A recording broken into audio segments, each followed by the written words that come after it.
And we are live. Yo, come on, come all. Nothing but love, nothing but respect. You know what we do, what we don't, what we is, what we isn't. And what we is here today. Bring you guys and girls One Piece.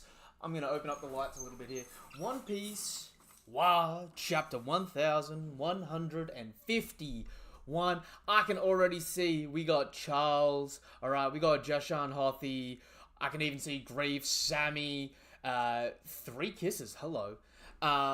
Morning Grief, morning all my beautiful friends. Hope you're having a lovely day. We're going to be getting into the greatness that is One Piece chapter 1151. Nephilim, hello. Yeah, this is what we do, what we don't, what we is, what we isn't. All right, that's the line. That's the line. I'll never ignore the line. Sean, good morning. Charles, good morning. I am ready for this chapter. Depending on if they're still available, I've got a few people lined up that may want to hop in for a discussion after the chapter, so I'm excited for that, because it means I can sit here, I can enjoy myself, and we can just talk One Piece for a while, which has nothing but a shit-eating grin on my face. I've also had a little light touch-up of a shave, because I was looking mutton choppy as all fuck. If anyone saw that video response I did to Brick over on TikTok, I was looking awfully filthy. And I'm also sitting here today. This is no promotion or anything like that. This is me just being a smartass, right? I have my hydration for this live. That's right. We have our One Piece Straw Hat cups ready for this live. So I'm going to stay peak hydrated throughout this live, alright? No dry mouth, no cotton mouth, none of that bullshit. Nova, I had a question. Did Alvida have a devil fruit in the start or after? Or did she awaken? She didn't have her devil fruit when she met Luffy at first, but she ate her devil fruit after Luffy punched her to the island where her devil fruit was. Well, actually, Luffy didn't punch her to another island. He knocked her out, and then after knocking her out, her crew vanished. Once her crew dipped on her, she ate a devil fruit. Yeah, it was after the Luffy fight. I'm trying to balance the chats here. The live freezing was a mess, eh? Oh, dude, don't even. I'm not even going to acknowledge that on this live, or at least not unless freezing hops up, right? But it's debate bro mentality, right? It's always anyone that has to have let's have a formal debate, right? It's not about whether or not the information's right or wrong. It's whether or not they can appeal to the masses to seem smarter than someone else. And that's always a shame when it comes to, intellectual honesty. But that is what it is, and I'm going to leave that there. This chapter's going to be ice cold fire. You're fucking scaring me, Jashan. Making me already need a drink. It tastes like Straw Hat. It actually does taste nice. It's like a Bahama breeze sort of a thing. People in those lives think you should be biased while debating OP and Naruto, or you be wrong. Again, I don't understand it. Look, I'm here doing a One Piece reaction. I like One Piece, right? One Piece isn't the strongest series out there. It's never going to be the strongest series out there, and that's fine. I don't need to validate myself with the strength of fictional characters being stronger or less strong than someone else from another series. It's just, you can look at it and go, this is how I think it would or wouldn't work based on the way it's described in the story. Some people, though, they take that as a personal affront. If their series isn't right, it's almost like saying they're not right. So, I don't know. It is what it is. Here we go. Chapter 1151. That's enough. I got this. Oni Child Yamato and the Holy Inari Shrine. Thank goodness this didn't end. I knew it wasn't going to, but thank goodness this didn't end. I felt like we did need the return trip. The Holy Inari Shrine Pilgrimage, Volume 35, a Tsunamo tournament in Hakumai. Yakuza Sukune, Urashima's big brother, is sent flying. Yo, he actually does look a lot like Urashima. Bro, I am so glad that it got cut off, because low-key, we're seeing up his skirt. I know sumo wrestlers don't typically wear skirts, they wear, the robed diaper, but, I'm glad that it's cut off right now. Otherwise, we would have been getting a face full of Sukune, and that's not what I want. But although I do like the from Yamato, that actually looks cool. And it's good to see her enjoying herself. I don't see Ulti in page 1 here. But I do see everyone's favorite Kappa capping out, enjoying. So okay, he must be the leader now of Hakamai. And if he's a leader of Hakamai, I mean, he was always into his sumo, so I guess he just like loves putting on the shows for wrestling. Um, People be hating on that Kuma dance trend with the dads and shit. Ah, fuck. People will always find a reason to hate on anything, right? Do you know the Island of Dreams in One Piece? You're gonna have to be more specific because there's things like the Island of Dreams, which sometimes gets also referred to as the Emerald Island, depending on whether or not they're separate or not. Depends on how you read the language. There's also plenty of islands where you go to and there is dreams. They also refer to Whole Cake Island as an island of dreams at one point. Um, Reese, I'm gonna have to get you to be more specific about what you mean by the Island of Dreams when you're talking about One Piece. Technically, even Laugh Tale is an island of dreams. Hey, Burbo. A lot of people hate on Yamato's cover story, saying it's boring. In chapter 643, Necroa. Hang on. Okay, you piquing my curiosity here. Hold up a second. Let me throw up 643. You said. Okay, let's have a look and see which specific Island of Dreams we're talking about, shall we? Ba ba ba ba ba ba. One Piece War.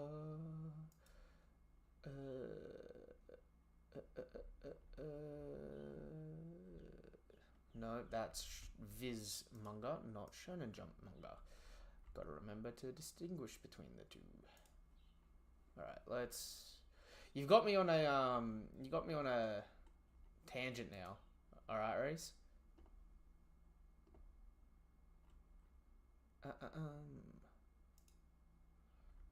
What chapter? 643.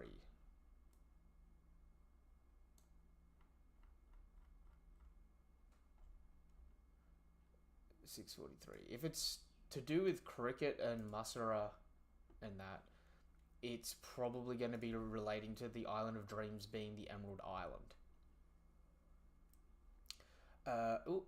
Jump to the end there.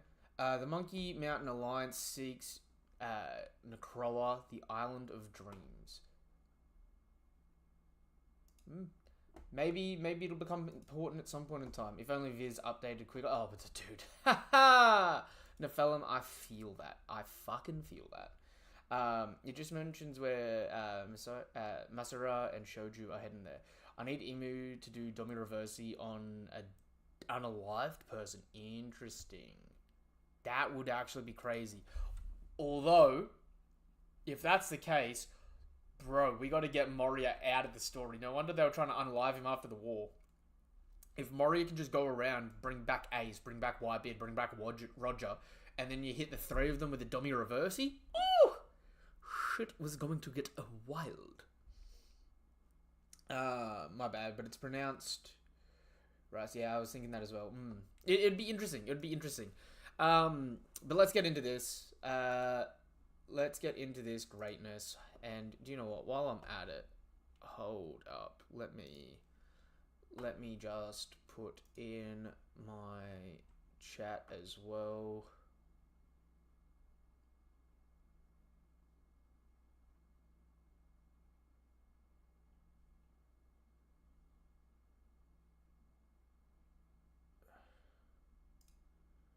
Look, I might delete that one. Sorry.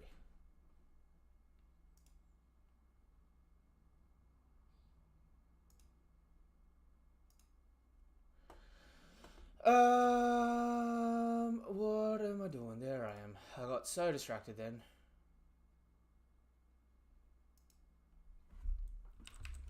Hang on.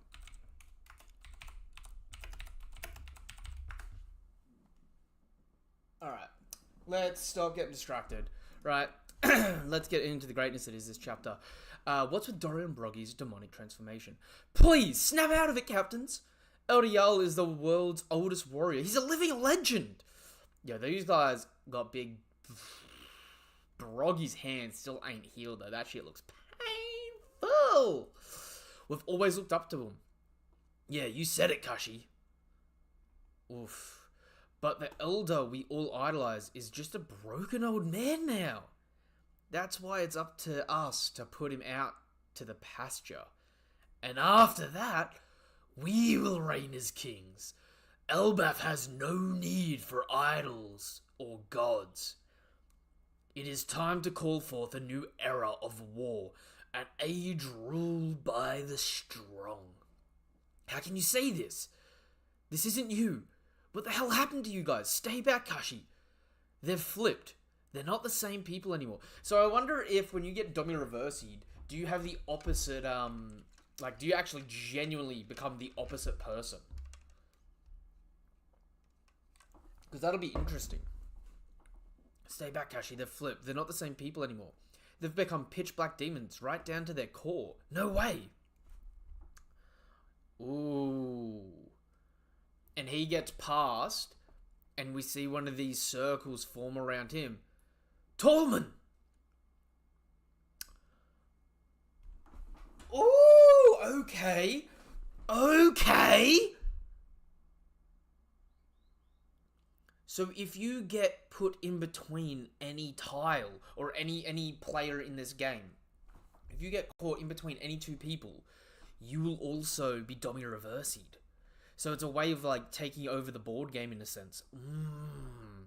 I don't think this is literal. I think this here is metaphorical. Damn it, I'm stuck. No way to stop. I don't want to flip too. What? And he flips. Ah, I feel amazing. Tallman, you... Yo, he's fucking big too. Bro, he was up to Dorian Broggy's waist before? He's more than doubled in height. Literally, he was tall for a giant. He's now up to his own fucking femur. My god, that is rough. We're in a bad position here. It seems the enemy took down Gyaban too. What? No way, that's impossible. Huh? Wait for me, Colin. Yasun was... Mama's coming to save you. Branch 8. The Devils now. The giant warrior pirates have become complete demons. Oh, and because that's being said...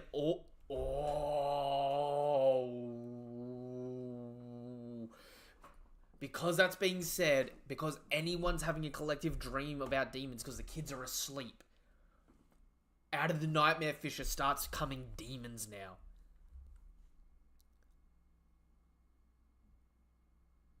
Yo! Someone get Killingham out of here! Curing or killing him, whatever you want to call him. Bro's got way too much work he's putting in. This ain't like One Piece. Normally they don't typically be doing this. Rise up. Death means nothing to you. Ooh! He's got a new form! Ooh, I can see it. He's a centaur. Wait. That's killing him, right? That's a trident.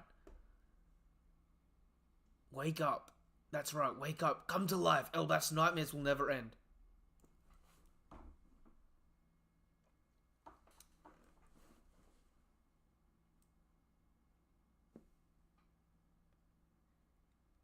Yo!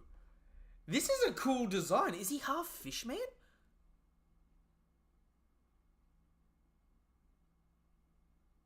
Those are gills on his neck.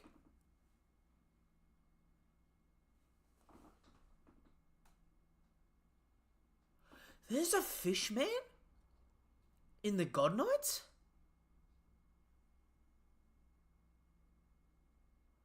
Yo, that means you can't even get rid of him though by throwing him in the water.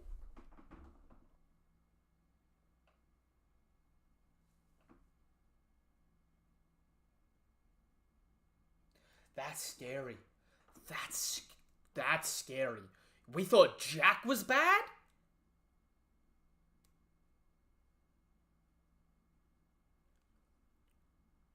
Bro could go take a short dip in a long pond with the nightmare fishes out, and it would solo.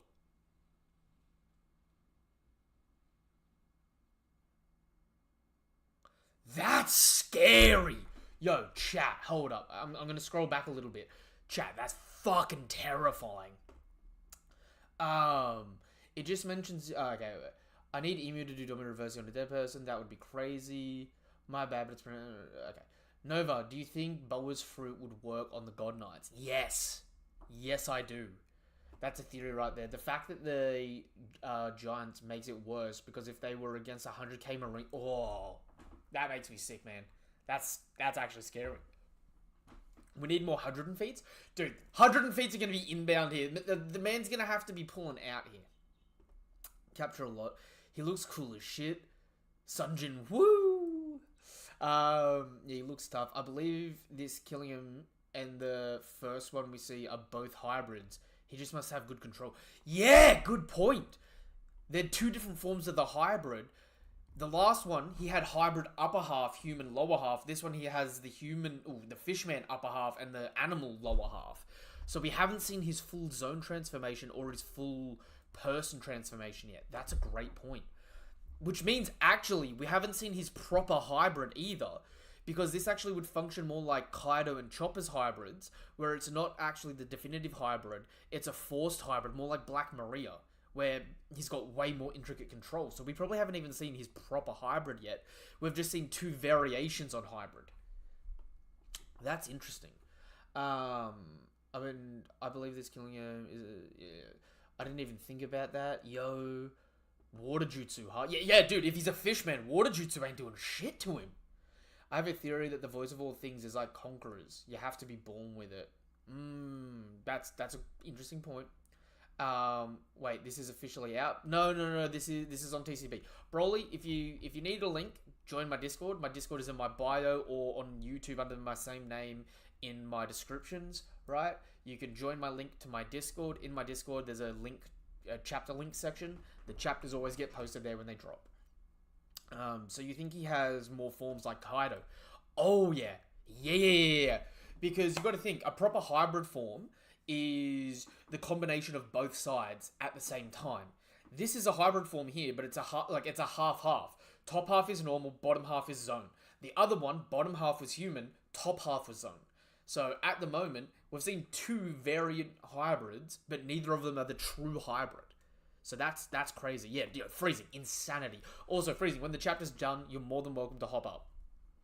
Nova, what about the horn he has? Ooh. I wonder if this is like a Pied Piper thing. Like, this is how he controls the nightmares easier. Where, like, the horn functions like a war horn. So it makes them rally to him. Thinking very Lord of the Rings here. Things are really heating up. No holding back now.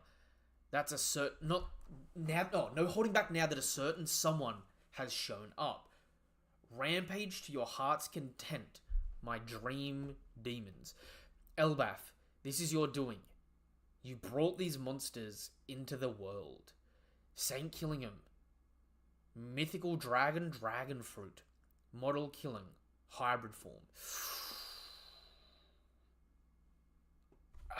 I still don't know if this is technically a full hybrid.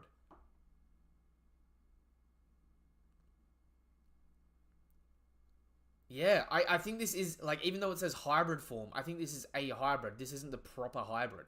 Because, like Chopper, Black Maria, Kaido, like, they've got, like, 7 hybrid forms.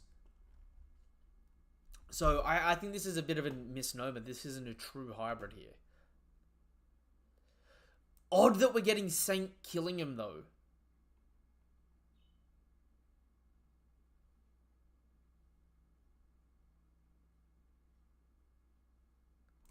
Hold up. I need to bring up chapter Planetfall when we get the naming scheme of all of the Gorosei. Because I can't remember 100% off the top of my head. Oh, sugar.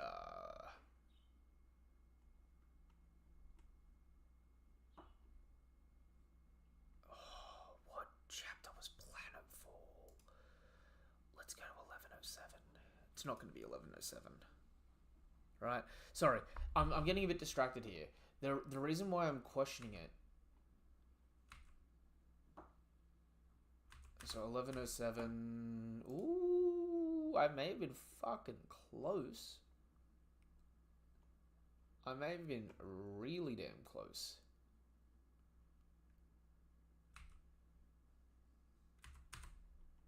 Alright, 1109. Damn. How far off was I? Ah, there we go. Okay. So it's 1110. Oh, I was off by 3 freaking chapters. Like I said, I don't get the chapters to the number until I've got them in hard copy. Hold up. Let's go back to the beginning when they all come. Okay, so we get Saint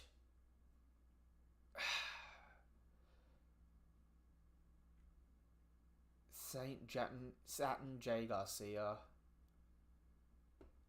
Marcus Mars. Okay.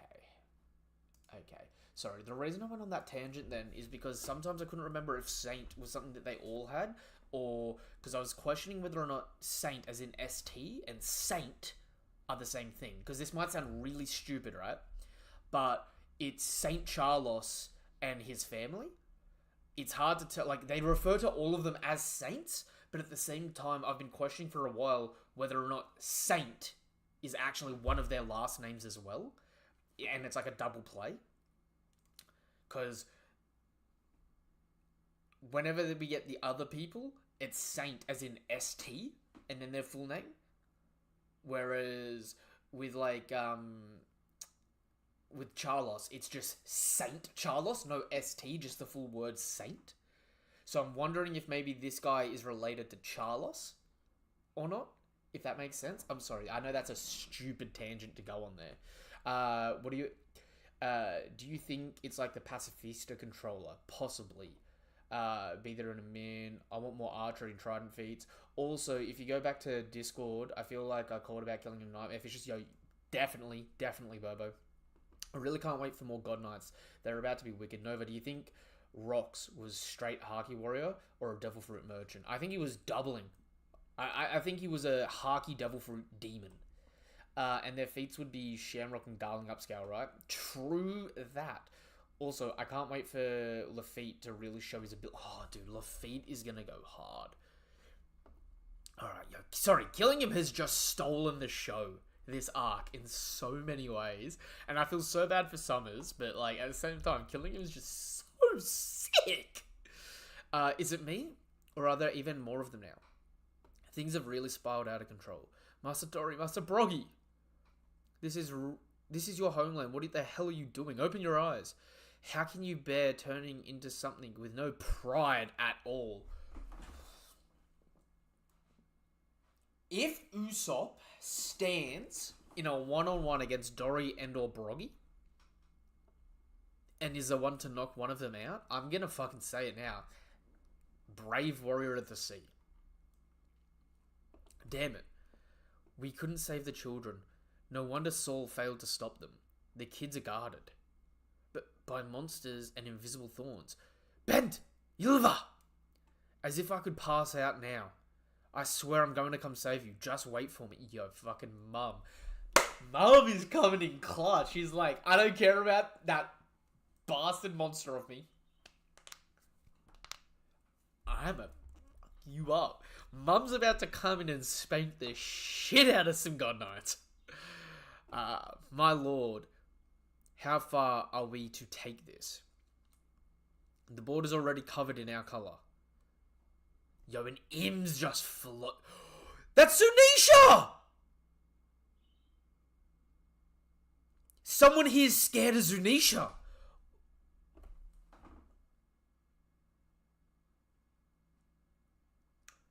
I wonder if the Fisher is working on any of the God Knights as well. Like, we saw Killing Him already working on Summers. That's Zunisha. That's a Dalius Elephantus. Ooh. Ugh. These nightmares are made out of pure malice. If we let them rage, they'll eventually destroy themselves. Press on until it shatters. Until what shatters? The spirit of Elbaf. Had Harold not blundered in that critical hour, This nation would long have been beneath my rightful dominion.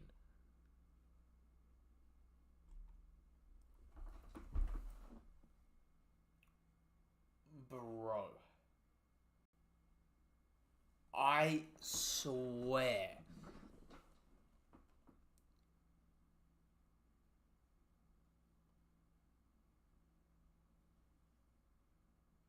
Genuinely speaking, Emu is giving mad goosebumps. Like, I'm loving just the dedication to, look, we can salvage whatever's left, but don't stop until it's done. This shit is going hard. I love Summer's personality more than killing him, though, yeah. My goat, Usopp, your Havelins. I love killing him. I'll talk about Black Clover another time. I feel like all the God Knights have been great. Now that... Oh, now what is the spirit? Literal or figurative? Something in the sun realm where the spirit is? No. I think it's I think it's still talking about their emotional spirit. Because they're still fighting back. I think, like, once despair hits...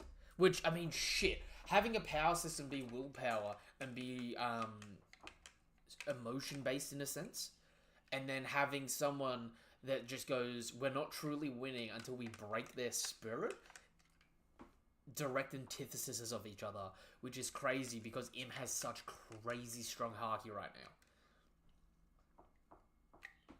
now. Okay. A few minutes earlier, the realm of the dead. Okay, we get a flashback. Ugh. I jumped without... Okay, so it was Chopper. I jumped without thinking.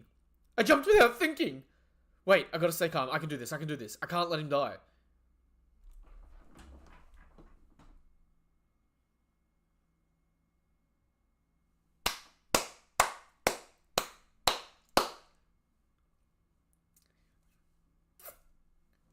Chopper speed feats.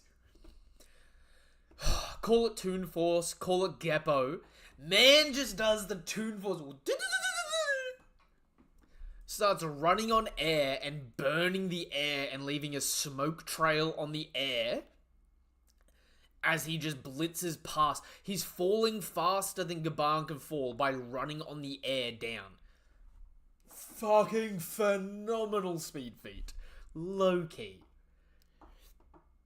And he outpaces him, gets underneath him. Guard point! Yo, we finally see what Dumb and Dumbest are doing.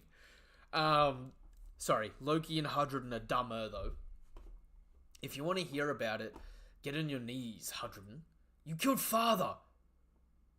You killed my father, Loki. He was my dad, too. And look what you did to your own parent. Stop it, Hudrin! Hey, Chopper just fell down. Huh? I heard a noise, but did you see him? Nah. Wait, is that Sanji? Hey, Chopper just fell down. Huh? I heard a noise, but did you see them? Nah. Brother.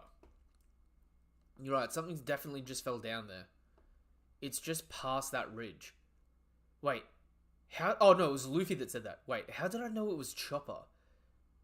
Someone's with him, but they're hurt. Something serious must have happened. Yo, fucking Luffy! Part of me's pissed that none of you fuckers are sensing what's happening up top. But on the other frame, right? Good on you, good on you, Luffy, being able to sense Chobro. Something serious must have happened if they fell all the way from the Sun Realm. Let's go find them right away. Hey, Gerd and Goldberg. Is there anything you want us to fetch on the way? Like someone's head or some jewels? There's something I want. No, Loki, we're not going to set you free. No need to be so serious. Ring ring. Hello, Loki? Whoa, Mosa, I'm busy. Let's chat later. I'll be quick. I may have my hands full here too. I just have one thing to say. Huh? Fine, just keep your voice down. Earlier, I didn't get the chance to tell you before, but the truth is, It looks like I'm not going to be able to use a transponder snail for a while. What? Did something happen? At first, I was just scared.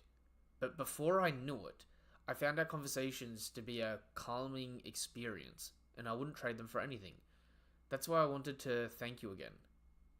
What is this? Is something happening to you? You didn't. That's nasty business. That's nasty business. Didn't crop up again, did it? That nasty business didn't crop up again, did it? It's okay, don't worry about me. Is that place... Thank you for everything you've done till now. Wait, hey Mosa.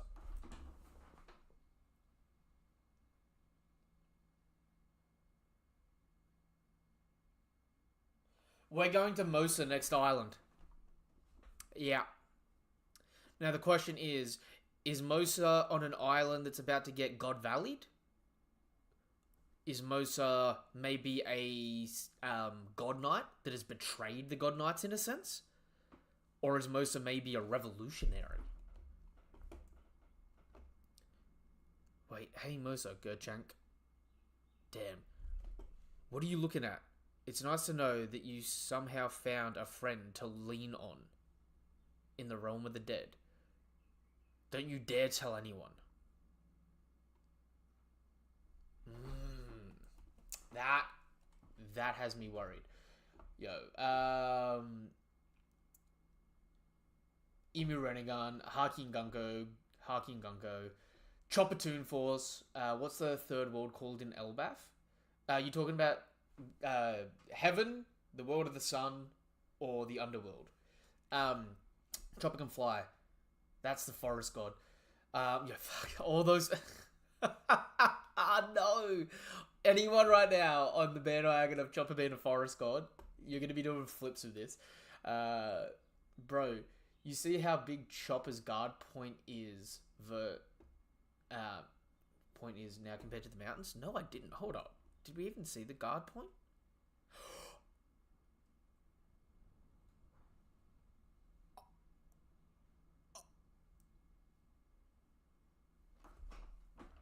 Brother, how did I not even realize? I thought that was snow. That's the guard point?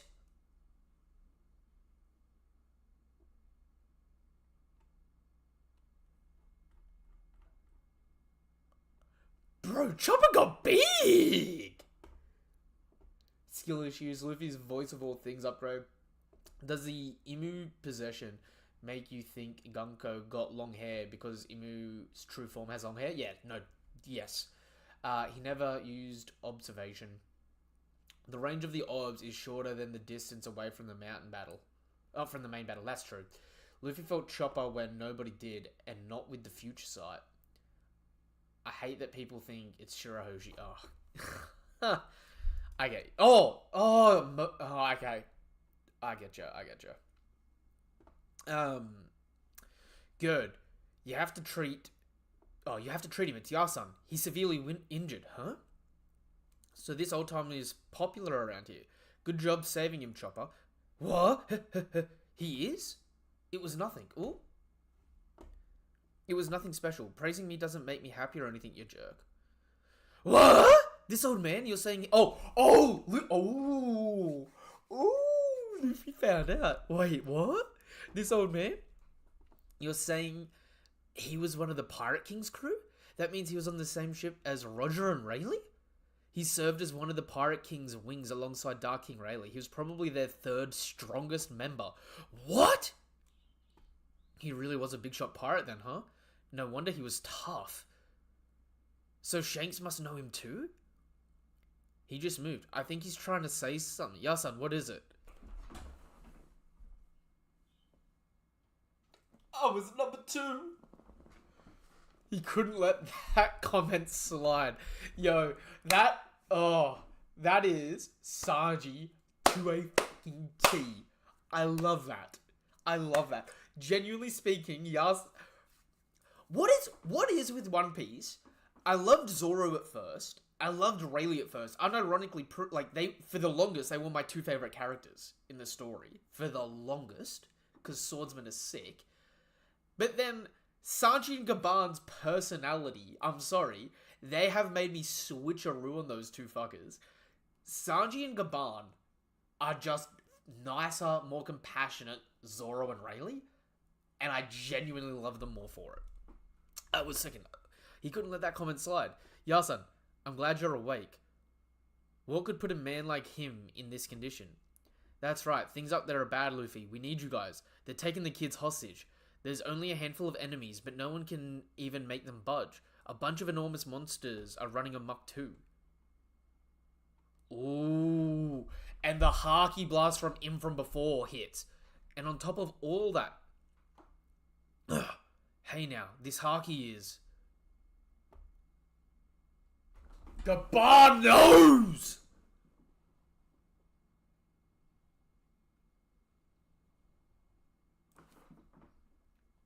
He knows. He fucking knows. This Haki is... And he cuts off his sentence. He knows him, huh? Eek, this is bad. Everybody, we need to get a lift up to the Sun Realm right now. Elbaf is in danger. Chopper, that's enough. I got this. What could be the source of this ridiculous burst of Haki?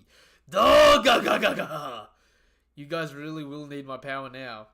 They're finally ready to go. Oh, that's the end of the chat. Oh, there's no break. Oh, there's no break next week. Oh, wait, that's gonna be like 3-4 chapters in a row. Oh. I'm hopping in the live stream chat over on Discord. If anyone wants to join in. Oh! Brother! What? These last 2-3 chapters. How many pages of the shit? I bet this is a short chapter as well. It just feels so dense. 1, 2, 3, 4, 5, 6, 7, 8, 9, 10, 11, 12, 13, 14. This was a 14-page chapter, and it took me 40 minutes to get through it. It was that dense.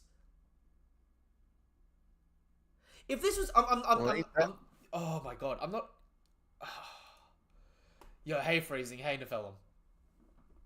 How you doing? Dude, I'm sorry. This is gonna be a catty comment here, right? This was a 14-page chapter. If this was any other series, a 14-page chapter, it would have been done in 5 minutes. But for you read One Piece, and suddenly every single panel has to be hyper analyzed because there's a detail in it that connects to the whole story. I hyper analyze. Oh Like, my god, go through and is that Zanisha? Someone's afraid of Zanisha. Go through, watch my reactions. I hyper analyze the panels in every other series I read as well. The problem is they're just not dense. Genuinely speaking, they're just not as dense. I like Chopper running on the border of the panel a lot.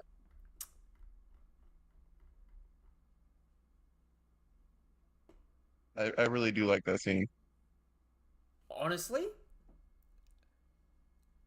in the stupidest way possible, that is a crazy, ridiculous, underrated feat.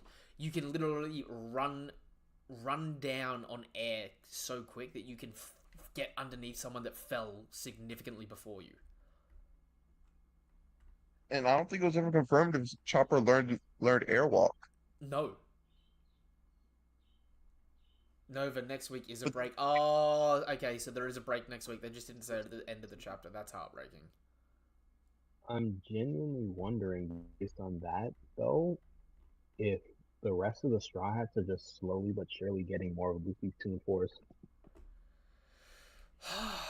It would make sense.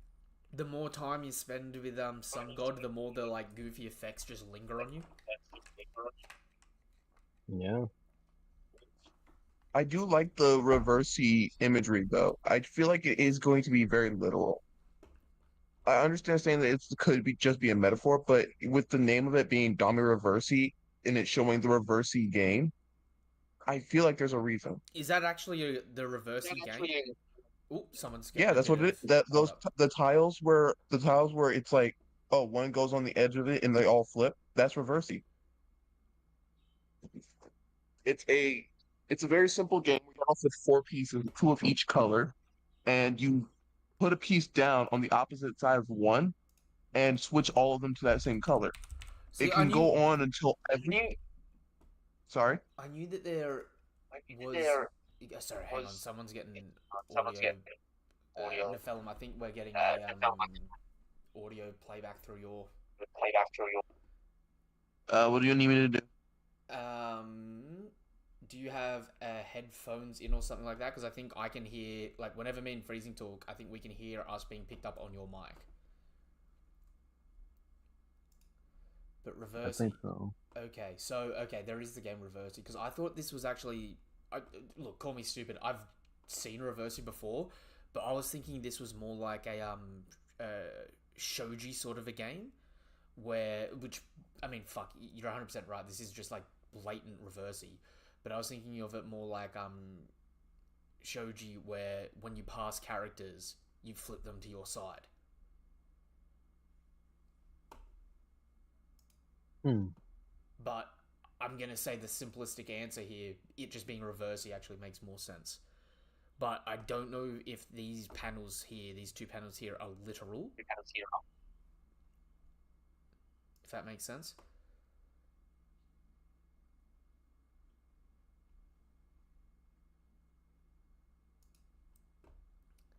Hang on. What's happening here? I'm catching up on the comments really quickly while you're sorting that out. Okay. So here's my thoughts on the situation, right? Yep. If it's literal, it would make it a lot easier for the Warrior of the Sea, Usopp, to actually, win the fight. Because if it's like the Reversey game, he doesn't have to, beat them down. He just has to strategize to make sure that every single one of them turns white. Assume that he's the white side instead of the black side, which would be really close to his character because he's not a real true-blooded fighter. He's more of a strategizer. He's the sniper. So for him to like be able to strategize and set up a situation like a trap, that's the job of a sniper.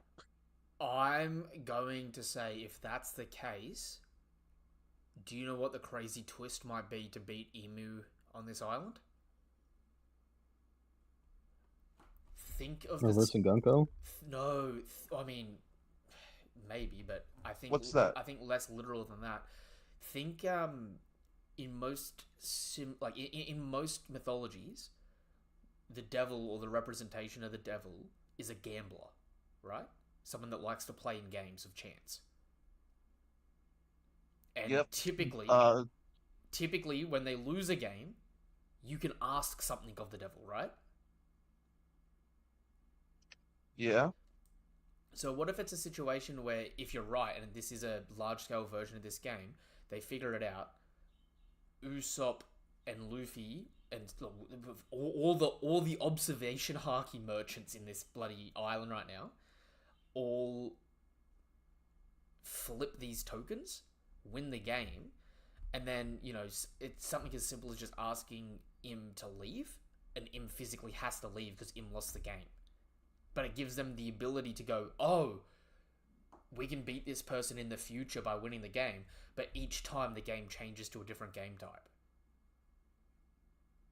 It would also give us a bit more detail on what Emu's fruit could be, because instead of a zone fruit, that would make it a paramecian. What if it's like a game or something like that, It'd probably where still it be a allows the mythical zone. user, yeah, but like something that will allow the user to manifest the game into the real world.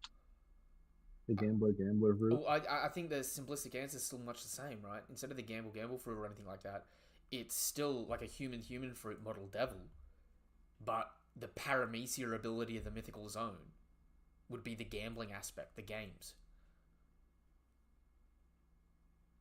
And 100%. it would make sense. It would make more sense because then the amount of lifespan that's going into it to empower you is the amount of chips that's being put down on the table.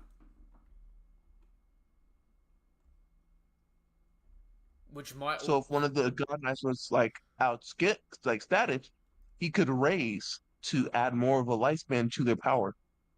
Mm. That would be very interesting. Very interesting. Just going through some comments quickly. Loki gonna go off next chapter. People think that Gaban and Rayleigh parallel with Sanji and Zoro is trash writing. I still love Zoro and Rayleigh though. Can't help.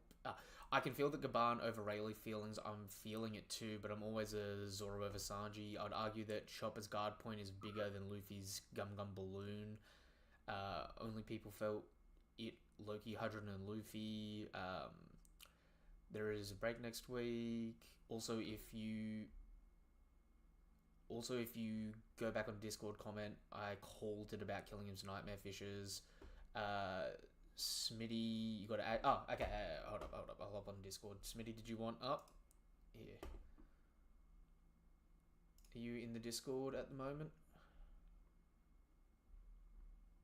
If you send me a comment in my Discord, I can give you the permissions to hop up if you're still watching. Or if you're just saying for when you catch up, you're more than welcome to. I think we still don't know how Imu's powers work yet. Someone said the panel and said that it's Naruto and then ending gonna be shit like Naruto, and this is how Davy back fights come back. Ooh! That would be interesting, bringing the Davy back fights back like this. VS Brawl, if you want to hop in, jump in through the Discord.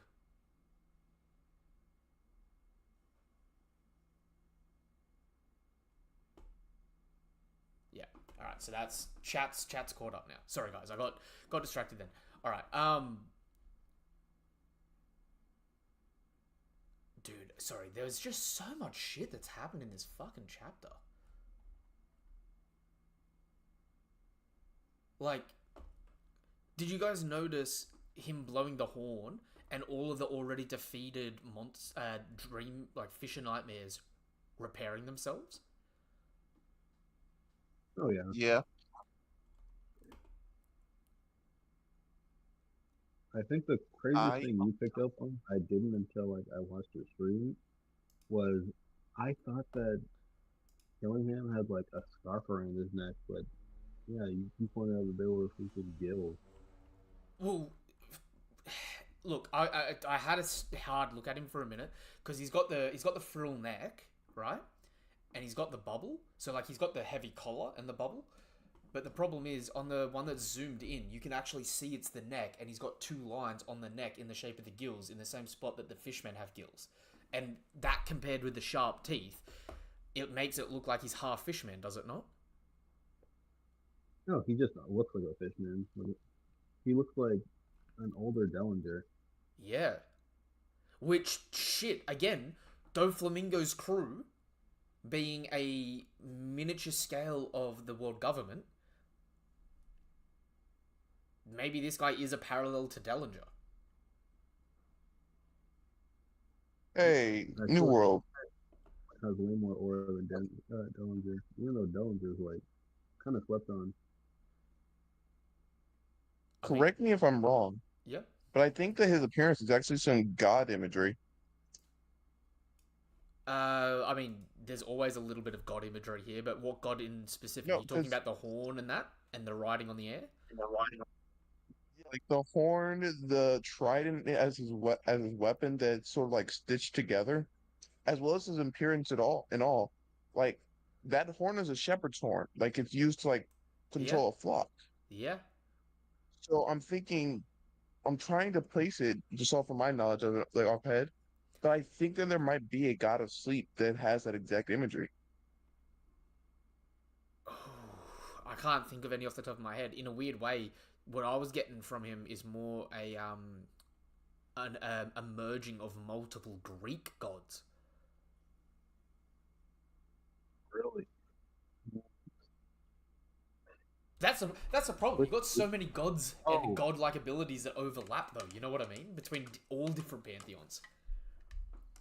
I see what you mean by the Greek gods. Because it's kind of Greek, Norse, whatever you want to call them, because they're all very similar, right? You've got you got a little bit of the symbology of Hermes running on the air. You know what I mean? Mhm. You've got the trident of Poseidon, right? You've got the horn of gift. yeah. Like it's just like in a weird way, like they're combining multiple different gods into one, like from a motif standpoint. But that is also really possible. Hold up. Killingham, like once he gets the feats, like in terms of like AP, yeah, there's gonna be a lot to say about him, especially now that like we know he has gills. He's Got possibly the most unkillable One Piece character right now. how many gods have a horn?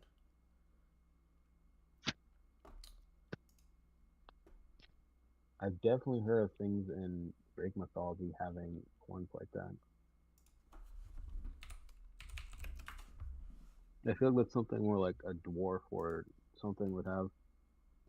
Or what are the other things like dwarf? In Norse mythology, Heimdall, the Watchman of the Bifrost, is depicted as blowing the horn, um, Gilgahorn, to summon the gods during Ragnarok.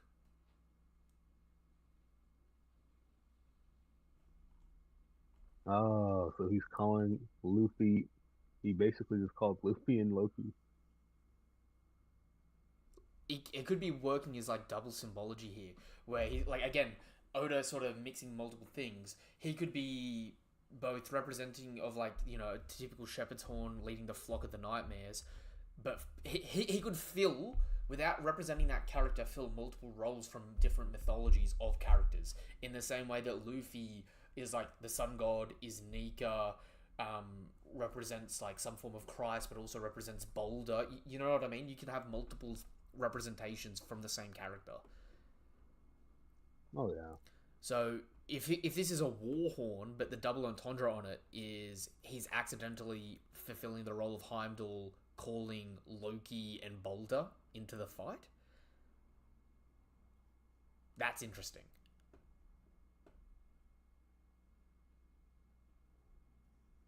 Hmm.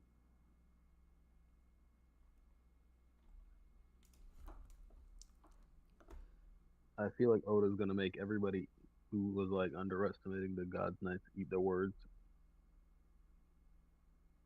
I'm.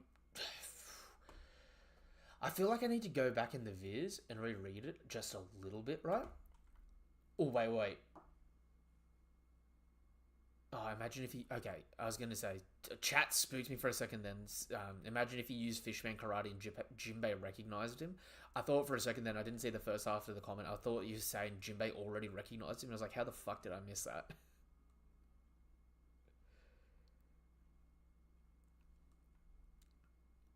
Imagine Killingham is actually Jinbei's cousin. Oh, again, killing him with the Celestial Dragons. We don't know how old they are. We don't know if it's just the Gorosei or Gorosei and some or all God Knights are like significantly older than they look. Like, this is going to sound so weird, right? We treat Shamrock as if he's one of the leaders of the God Knights at the moment because he's kind of depicted like that. But Shamrock is arguably already like the youngest God Knight we know of. Well, in terms of the ones that we can actually like compare their age to something else, he's definitely the youngest. Which is weird, right? It's 'cause, like, shit, for all we know, this guy could be from the actual Void Century. Or, this kind of goes into what I was saying before, right? Where there may be a lot of bastards of Celestial Dragons that end up getting collected at certain points and made into God Knights. So, like, they hold some title and less title, but through merit, they end up becoming more worthy than, say, their lineage before that, if that makes sense. Because, from memory, it was only 200 years ago that the fishmen joined the world government, right? Right. So, say 200 years ago, the fishmen joined the world government, and then whoever the rulers were at the time ended up having a child with one of the Celestial Dragons, and the Celestial Dragon takes that kid, that could be killing him. So, killing him could be like 200. I could see that. Chat saying Sanji fan dubs. Good to see it. Good to see it. I feel like I feel like when it comes to the Killingham thing, he has to be like some sort of weird exception because we've seen that a lot of like even with human beings, a lot of times they wouldn't accept somebody who's not really part of the race or not really part of like the well, like not a pure-blooded celestial dragon. So maybe it's a thing to where Killingham was like just like Loki.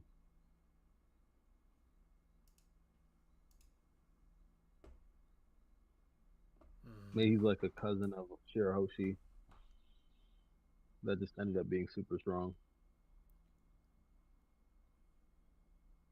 It's possible. It's definitely possible. Hold up 1 second. We've got someone else that wants to hop in here.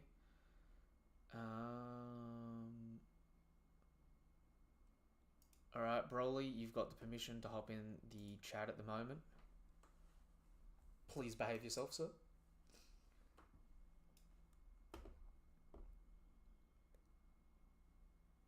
Don't know how long it's going to take him to figure that out, though. That's all right. Fuck.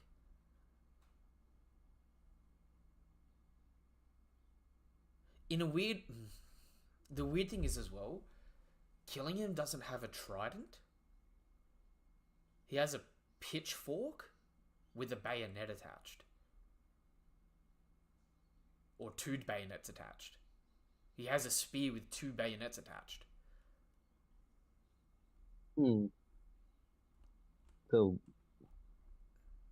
that it's got a very unique design. So I just called it a trident since it has three parts, which are probably right.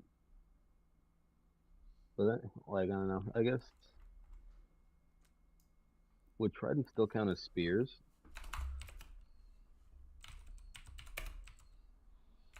Gods with the spear. Yes and no. Some, well, not really. Sorry, I'm just looking up now which gods use spear. Typically, Ares and Mars. Okay, silly question. What family do you think? What family do you think Killingham's from? One of the known families already, or do you think he's from a new family altogether? He's probably from a new family altogether. If I had to guess, he's probably something like. I think most realistically, he's probably from a similar situation as what's his name as Loki was going to be in. Because realistically, Loki, I don't see them having a half fishman child and taking care of him and respecting him and like letting him into the God's knife. Mm. Yo, Yo, hey VS Broly, how you going, man? I'm doing good, bro. I was trying to tell y'all about the whole emo thing. I was going to say, don't you know how like when emo took back his abilities from Saturn and he like basically disappeared in the dust. And then when emo gave the new people devil abilities, how like emo said like I'm gonna just take a piece of your lifespan, you know what I'm saying, but you'll have an immortal body. I Yep. think that if these people have like if these people are devils and they age past their lifespan, I think that if emo takes back the power after you pass your lifespan, right? You pass You'll away. turn into dust. Yeah, but if you turn back before your lifespan, you'll go back to normal, basically. So I agree, but I've got a slight twist on it, right? Hmm. I think the twist is gonna be so like see how we see Broggy without a healing factor right now, but he's got the immortal body. Hmm. I think the twist is gonna be he can choose to give you the healing factor or not. But if he doesn't or does give you the healing factor, any damage that you sustain with that quote unquote immortal body, when he takes the ability back, that damage hits you back. Mm. So, Okay. so in a weird way, think of it like Imu can almost make anyone a hostage by making them immortal and then dealing a killing blow on their immortal body, and then saying, "If I undo this, you will die." Oh, kind of like what Sukuna did to Yuji when he took his heart out. Yeah, Mm. because I feel like it's going to be an interesting play in that where it's like if Nephilim was right and this is a game, when the game starts going back in reverse and people start winning, it'll be a matter of, if we do this, you're going to get those injuries. This will unalive you. Mm-hmm. So it's all a matter of time on who gets hurt where and how, Yeah. and how long they're in that form. Which is why I think it's kind of fitting, because in Broggy's case, it's just an arm. And I know that sounds like, a bit dismissive, but it's like, we've seen people in What One Shank Piece. said. Yeah, we've seen people in One Piece come back from a missing arm. But if this was his head or his heart or something like that, Yeah, that's way different. yeah. That's cool. What if at some point in the story, Oda actually has one of the Straw Hats get taken over, and then they get unalived by Emu, and now they're held hostage? In a weird way, I think the perfect person for that to happen to would be Brook. It could. That's possible because bet Brook he is could. a big he's a big character in this arc now. Now that we know his link. Think of it, if it happens to Brook, he could always repair himself with milk. So it would both have stakes and not have stakes, and it would be the same mistake that Hawkins did taking Kid's body while fighting Killer. Mm-hmm. You know what I mean? It's like, Yeah. you've got one of us as hostage, but dude, you picked the wrong person to take. Wait, think about this. Yeah. Don't you know how you're talking about them being a hostage, right? The main character is a liberator. What if Luffy's ability is the exact opposite? Like his final form is the exact opposite. Because remember they said that I think in one of the leaks, Luffy might need something stronger.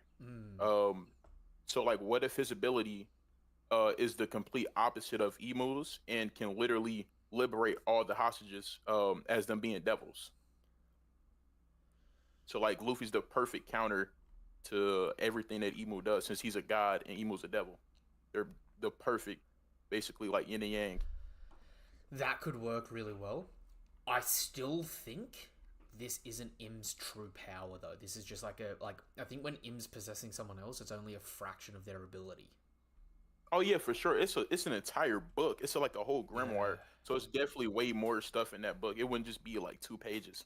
And then you know what I'm saying? Yeah, I definitely agree.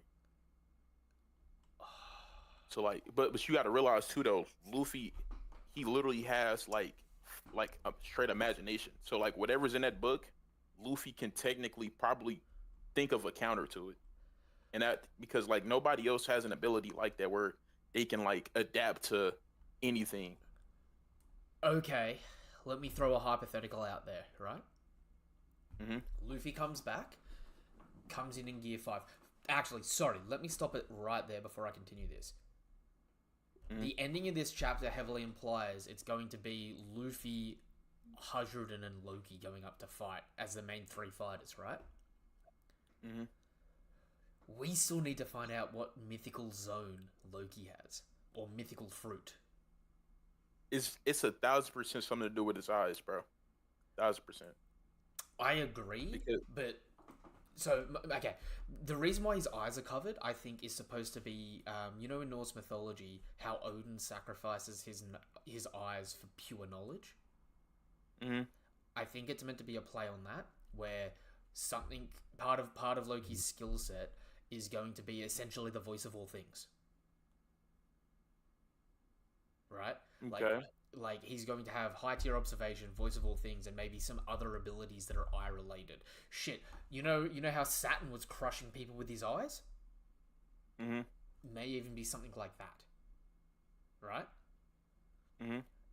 But I don't. I was thinking. Oh, go ahead. I don't know if the eyes necessarily come from the fruit or not, because it could be a matter of he's covered his eyes this whole time to train his haki, as opposed to the fruit's done this. Because remember, his eyes were covered as a child before he ate the fruit. Mm-hmm. Oh, they were? Yeah. Oh. So I think that... But we don't know what fruit he... Wait. Think about this, right? What if the devil fruit... Because, what if he was born blind, but the devil fruit that he ate is connected, like you said, to like sight and like knowledge, right? So that way he could see through that way That is definitely fully. possible. But my only it's so hard because like he's already got really good sight feats without us seeing his eyes, right? Which makes me feel like his haki is through the roof for observation. Because he was able I to agree. fight Hadron as a kid with his eyes covered. He's been able to see and sense everyone and talk to everyone, no issue at the moment with his eyes. So if his fruit does something else with his eyes, it works perfectly. But it's one of those things where I almost think it might be two separate things that fulfill the same sort of role. So hear me out, right? For the longest, I've thought that maybe Loki's ability might be the Chimera fruit, where he can transform into any animal.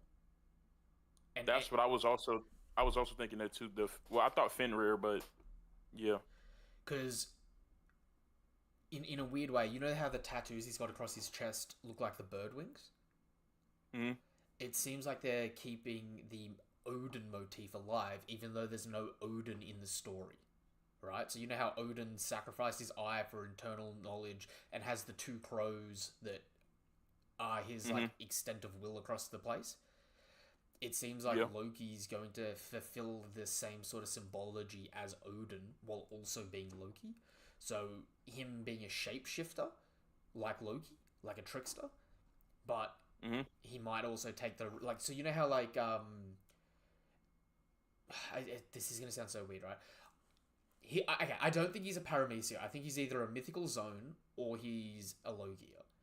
If he's a Logia, I see him making his element in the shape of animals, similar to Karasu from the Revolutionaries. Or if he's a mythical zone, I see him being a mythical zone that can sort of pick and choose any property of any zone. Yeah, it definitely have something to do with like animals because when we first see him, right, he has a bunch of animals surrounding him, trying to protect him, and then Luffy turns him off. So like I feel like that's kind of a foreshadow. But I also think that like when it comes to because didn't they say like the reason Loki was a criminal was because he killed he killed his father for a devil fruit. Yes. But, So think about this. Hold on. Think about this, right? His father was the king, right? yeah. What if there was already another devil fruit on Elbaf, and his father already had the fruit in him, and he killed his father, and then the devil fruit spawned? Because you remember, devil fruit spawned next to other devil fruits after the user's been killed, right? What if he killed his father, who had the same Odin-like ability from the devil fruit, and then the fruit respawned next to the other one that's already on the island, and that's how you got it, kind of like yeah. It's definitely possible. I'm sort of split on this. I don't know if his dad ate the fruit or if his dad was just guarding the fruit in a sense. Like it was their inheritance, but he hadn't eaten it yet. You know what I mean? Hmm. But like, if it was his inheritance, I don't see why he would kill his father for it if he was already going to gain it, Because and then risk the whole country betraying him. I don't think he was going to get it. I think Hydrodin was going to get it. I also think I that do. his dad was a bad guy. Because remember, Well, Hydrodin's introduced in Dressrosa saying, if I get this Logia, I'll be the king of Elbaf. Oh, that could be because when he was a kid, he was seen as like the brute between the brothers, and Hadrujan was like the more kingly like because he was more calm minded. He was more um put together, and Loki was just like the wild kid. Yeah. Sorry, chat just wants me to catch up on the chat at the moment. I love how Oda throws curveballs. He answers shit but gives us more questions. Yo, what's up, Roderick? Um, Imagine the final war. Hakuba sees Imu and she turns again, and Hakuba turns against us. That would be crazy. It could be also Trishul in Hindu terms. The Trishul is a three-pointed spear used by Shiv and Kali. That would be interesting. Um, Nova, it could be a it could be a Trishul. It could be a Trishul. Summers and Killingham refer to Emu as ontai used for boss effectively like a tavern owner. I want him to be Logia.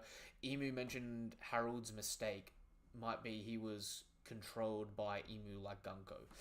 I think Harold's whole thing is he inherited an issue from Mother Carmel. Like, Mother Carmel started working with the world government and essentially was like, oh, I'm going to get the Giants to work for you.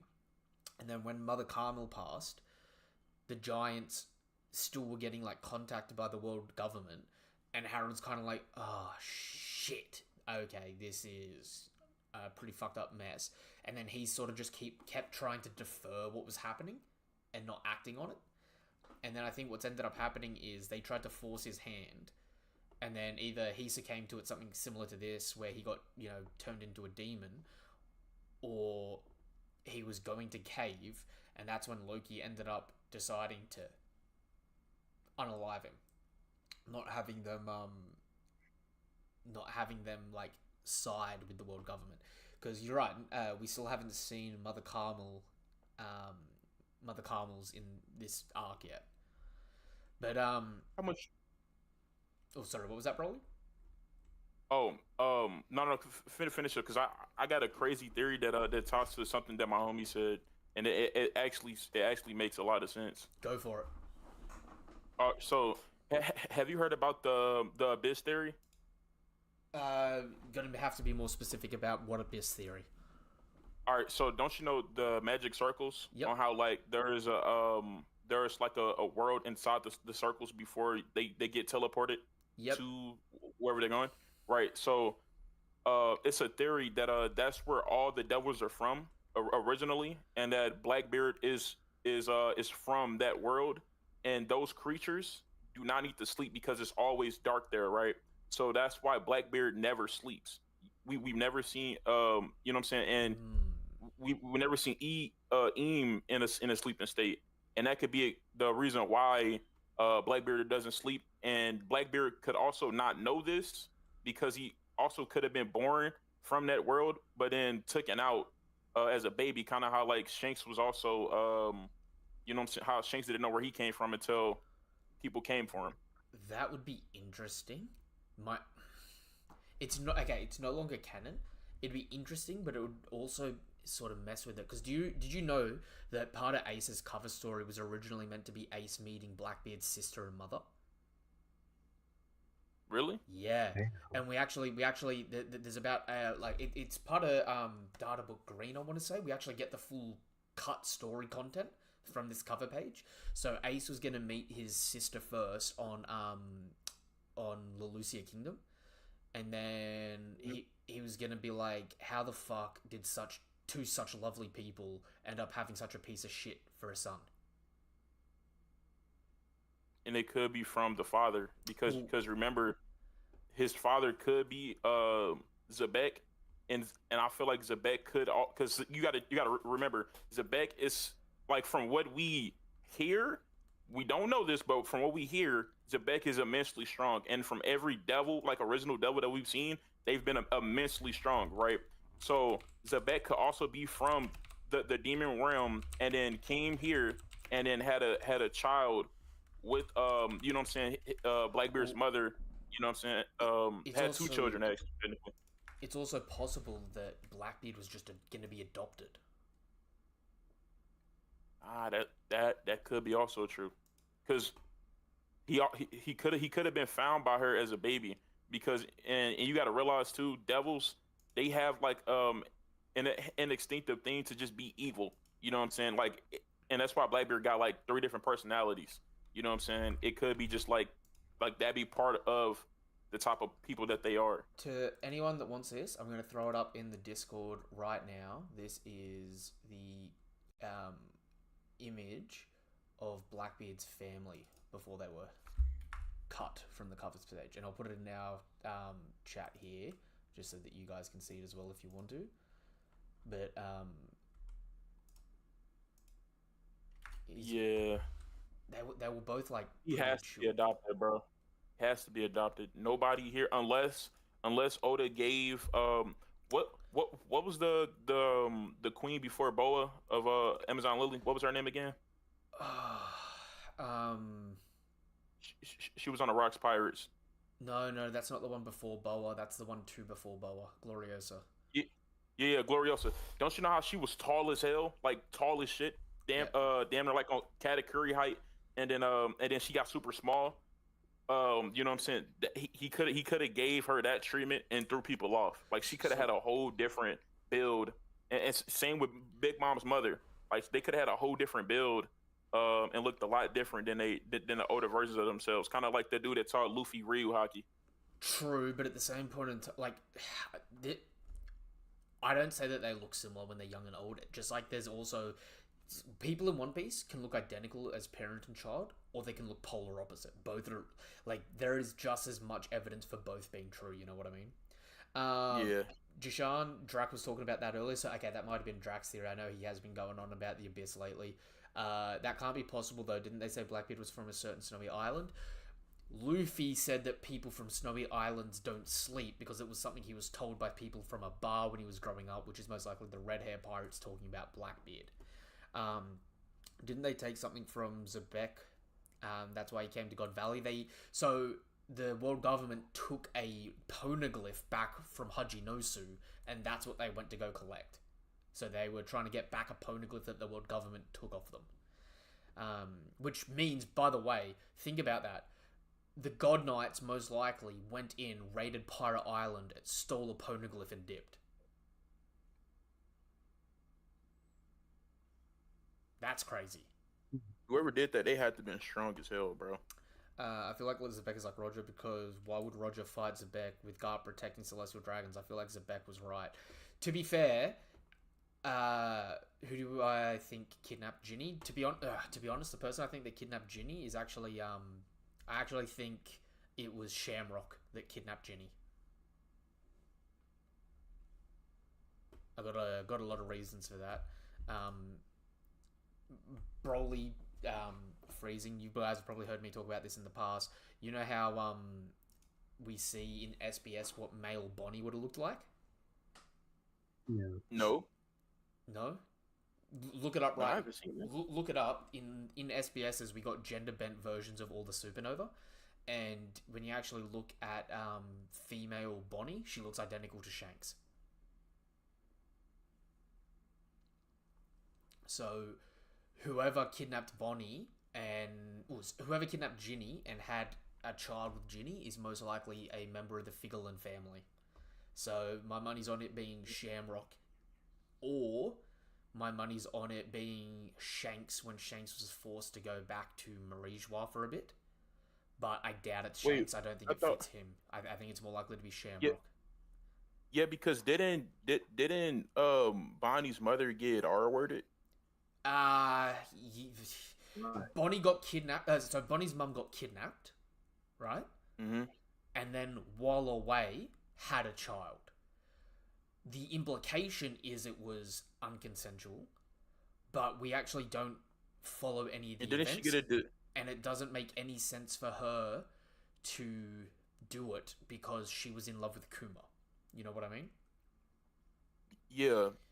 But like, didn't she also get a disease from it too? It wasn't from it. It was she got a disease because Saturn experimented on her. But like, you could think of it in two different avenues, right? Because the scary thing, like, okay, everything about that for Ginny's scary. But do you know what the scariest part of it is? She got kidnapped. She was the leader of the Revolutionary Army of the Eastern Army Forces, and we find out she got kidnapped in broad daylight. So someone was strong enough to walk into one of the 4 major armies of the Revs, take their leader, and dip. I think it's between. Damn, it might be Shamrock, bro. And I think. Oh yeah, freezing. What were you gonna say? I think it's Shamrock, but I think that Bonnie's father is probably Shanks. I think that Shanks probably. So I've said this once before. I think Shanks probably tried to help out Ginny by keeping her away from Shamrock by marrying her instead. I think that's possible. Like, it was a mercy wedding, but neither of them wanted it. But in the Holy Land, it was sort of like, you're going to have to pick the better of two evils here. Yeah. But either way, it's not what Ginny wanted with her life. You know what I mean? The problem Yeah. is the reason why I don't necessarily lean on it being Shanks is because if they were going to do that to Shanks to sort of try and control him in a way, it doesn't make sense for Shanks being fully free right now and Bonnie just being left in the wayside. You know what I mean? And like, and that's just not something Shanks would do. Shanks, because like I feel like Shanks the type of dude that will literally fight all of them before he did anything like that. Because I'm pretty sure he went there just just to see about his heritage, and then they tried to keep him there, and he said no. And then I'm pretty sure didn't he fight his brother, and then he left. Never fought his brother, as far as we know. And to be honest, I think that I think he went back. I know he Tried fought to... somebody there for sure. No. He didn't fight anyone. He didn't. Nope. I mean, He just went back. That's his fam. It's probably because he would have. It's probably because it would have caused a casualty, knowing that he. Because was he an emperor at the time that he went back? No, he wasn't an emperor at the time, but he would have been as strong as an emperor, regardless, or about that. Yeah. So, yeah, he probably would have had just gotten the title, probably like a little bit after. So like it definitely would have been a casualty if he were to fight there with all those other celestial dragons. I think if I don't think he would have fought in the first place, solely because I think the only reason he went back there is because when the Roger Pirates found out about the Void Century, I think Roger, the thing that made Shanks cry, Roger essentially affirmed to him, like, your family were the bad guys in this story, but don't just take my word for it. Go back and find out for yourself. Make your own decision about your family. Mm-hmm. And that's when he would have gone back, and then he would have gone, this really isn't for me, which is probably what led him to... So we would have had Roger's execution, Shanks going back, Shanks finding out that he doesn't relate to any of the Celestial Dragons, and it would reaffirm that he, doesn't like them and that they're the bad guys. But at the same point in time, because of the stuff that Roger's found out, Shanks also came to the understanding that he's not the one that's going to change it, which leads Shanks to going around on his own for a bit, having his duels with Mihawk, and then finally finding out information that the world government's got the Sun God fruit, and knowing that that's going to be a crucial part in the change of the war because of Joy Boy and the Void Century stuff that he finds out. He goes and collects the fruit, and then after collecting the fruit, I think he was planning on it going to Roger's son, but he doesn't know who Roger's son was at the time. It was just, I'm going to collect this and they're going to make themselves known.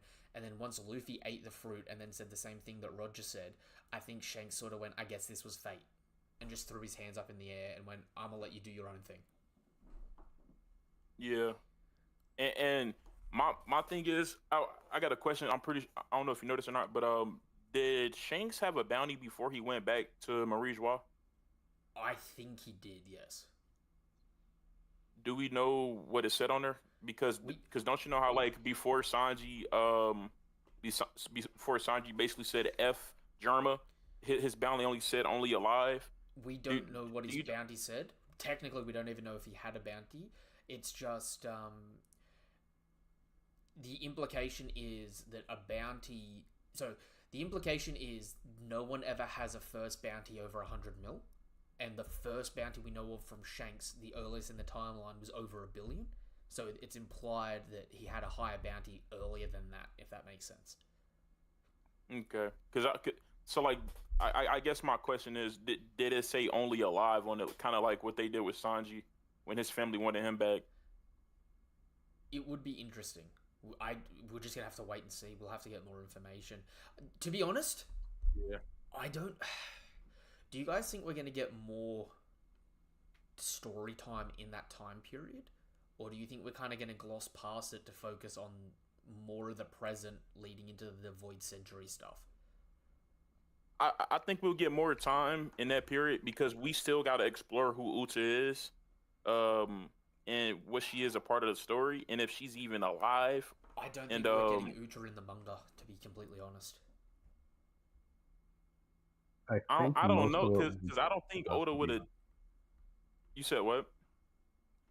I think most of what we would focus on would be a few years earlier, because I think that we would see things like Luffy's mom. I think that's the thing that we're most likely going to see, or something regarding Luffy's flashback before he met Shanks that led to like his true dream and a lot of the decisions and like mentality that he has today. Mm.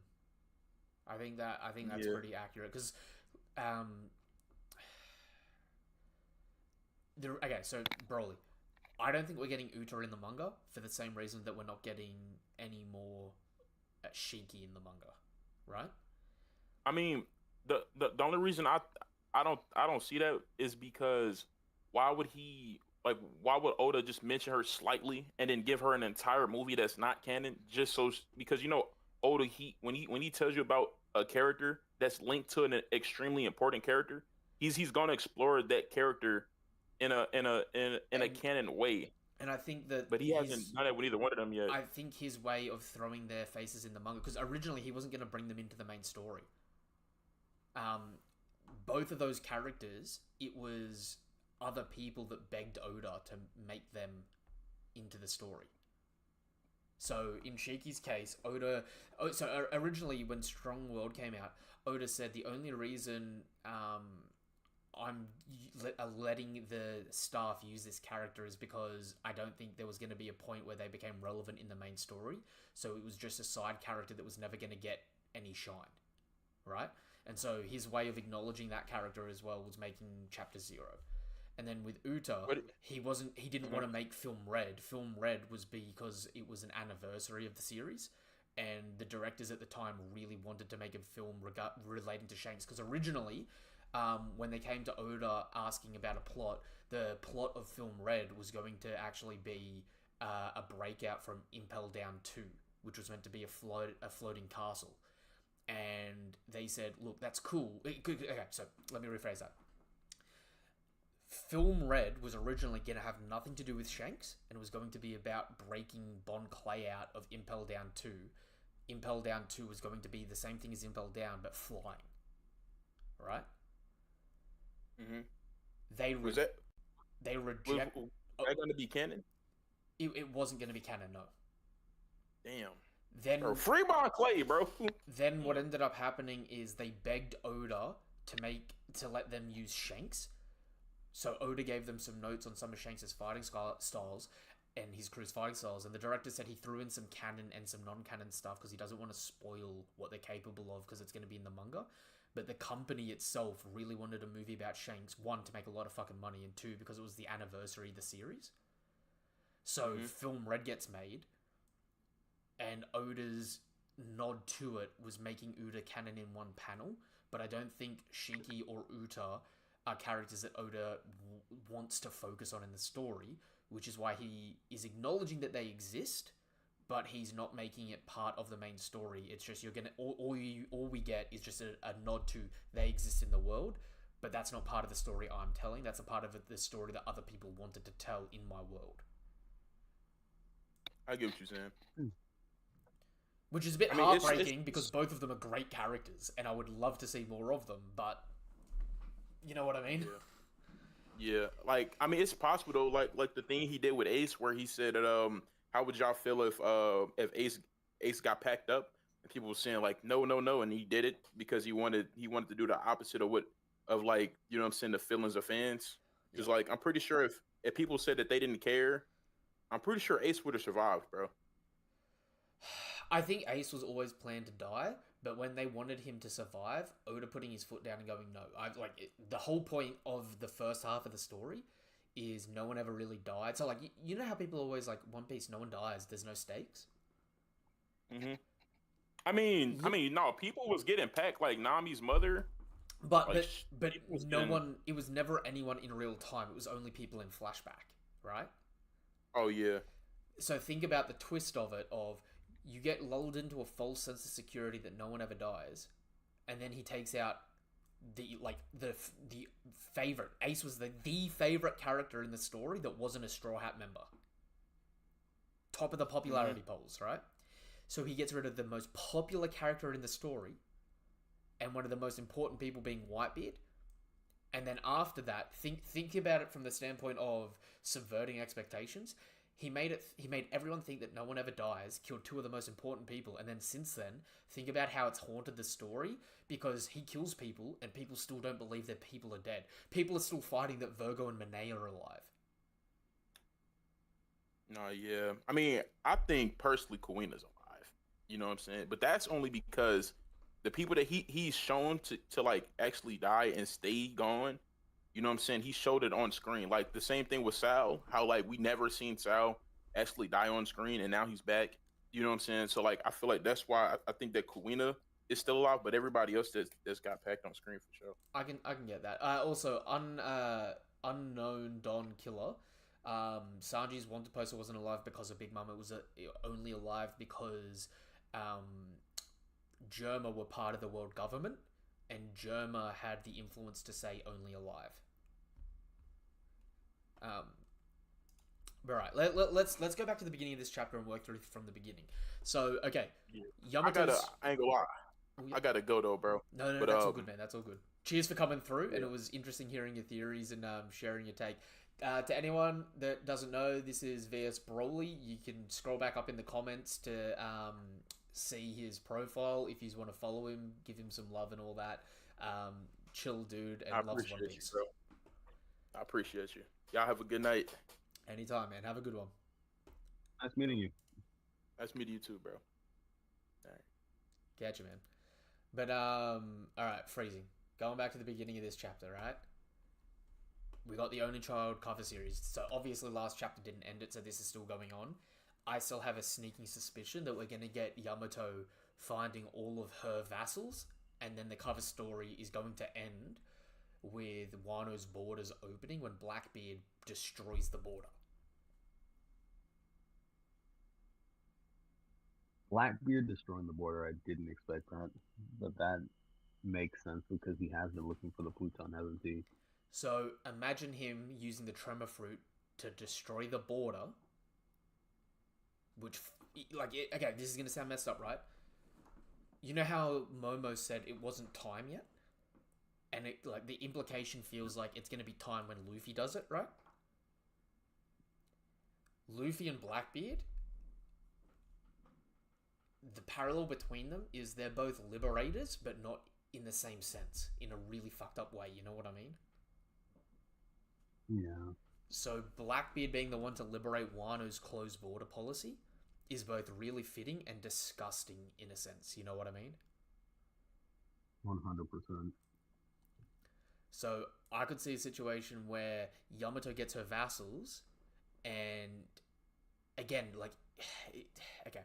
So Odin met the remnants of the Rocks Pirates before joining the Pirate King's crew, right? Yamato wants to join Luffy's crew, but before that is getting her vassals, right? And, you know, going around living her own life, trying to travel and get life experience, ends up meeting a follower of Zebek in Blackbeard, who destroys the borders of the country, before eventually reuniting and following the Pirate King, being Luffy.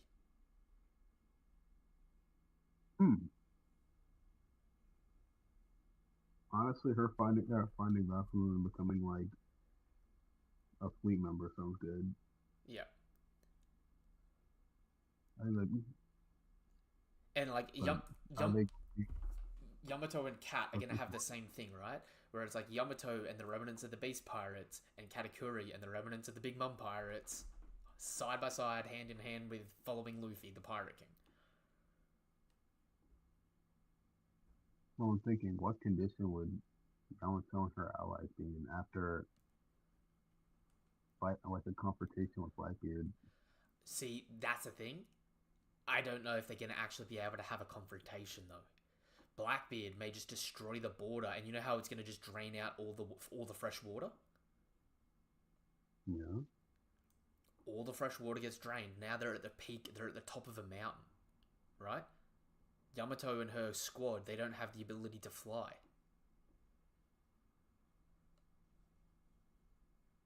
Yeah, I guess he's gonna have to just dive like the dad. Well, instead of them dying, the borders get open, Pluton gets stolen, and all Yamato can do is watch. Her and her vassals. So they're aware of it, and they're aware of Blackbeard getting the Pluton, but because they can't fly, they can't necessarily go down and fight him off.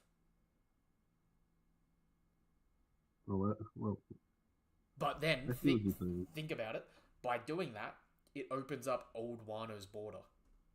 So they get more of their country back. I feel like that would give us some more Void Century lore. Yep. That'd be a really good way to start to open up the story. It'd feel crazy though, wouldn't it? Because like in a weird way, right? We don't even know how tall original Wano is, because it may, like, the original country, like, it still may be under the ocean because the world flooded 200 meters. You mean like even more one of them like we already know is down there? Yeah, so it's like we may go back to like the Wano from Ryuma's time, but we may not go back to the Wano from the Void Century. It's kind of hit or miss. You know what I mean? I can see that. Ooh! It could be that the Sorry, Jashan One Hothi from- just hit us with One Piece has already announced that there's going to be a new game this year.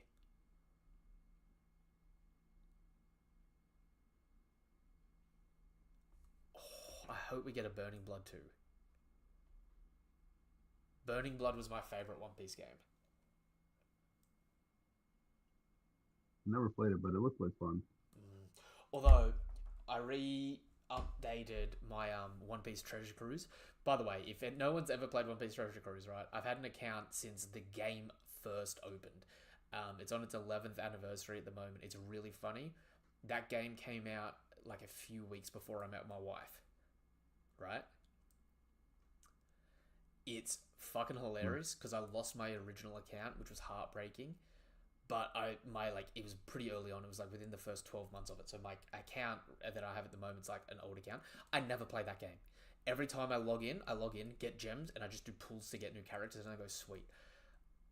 That game has so many ridiculous things at the moment. If anyone has never played it, right? Wait. Jashan, have I tried the One Piece card game? Bro, have you not seen... Like, I've got decks coming out my butt crack, man. I got One Piece card game for days. I just don't play it. But the One Piece Treasure Cruise game, right? Dude, it's so weird seeing it from time to time. Typically, if you want to see a character's color scheme revealed, it's in that game before it comes out in the manga or anime. Like, at the moment, there's the Gorosei in it, and you could see what their color schemes and shit are, although we got that in the cover page. But it's always a good way to get early, like, news on how characters are meant to look in the story. I like how Oda sometimes reveals things like that in games. Or like extra material. Ooh, actually, do you know what, Freezing? I'm a bit of a dickhead here. I'm wrong. Do you know how they could get down to fight the Blackbeard pirates, potentially? I was thinking Yamato just dives off the edge like her dad. Yes, but we also have Kawamatsu, the fishman. What's Kawamatsu gonna do? He'd be able to, like, help them ride down the wave and then come back up if they need to.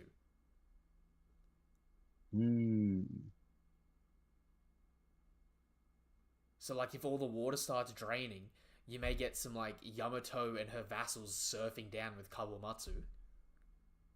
Right? Maybe something similar as well to, like, you know, the Hour of Legend where Odin's holding up all the vassals? Yeah. Imagine Yamato holding up all of her new allies while riding Kawamatsu down to fight the Blackbeard pirates. That would be cool. And honestly, I think it would be a very small skirmish with the Blackbeard pirates retreating with the Pluton, and not, like, they wouldn't feel the need to have to, like, unalive these people. You know what I mean? The Blackbeard pirates are a lot of things, but they're calculated and smart. You know what I mean? Right. But Oh, I they're definitely the craftiest thing in the store right now. so I could definitely see them like fighting, but they got the Pluton and they're like, dude, we don't need to worry about this fight. Let's just leave. We got an ancient weapon. Let's dip.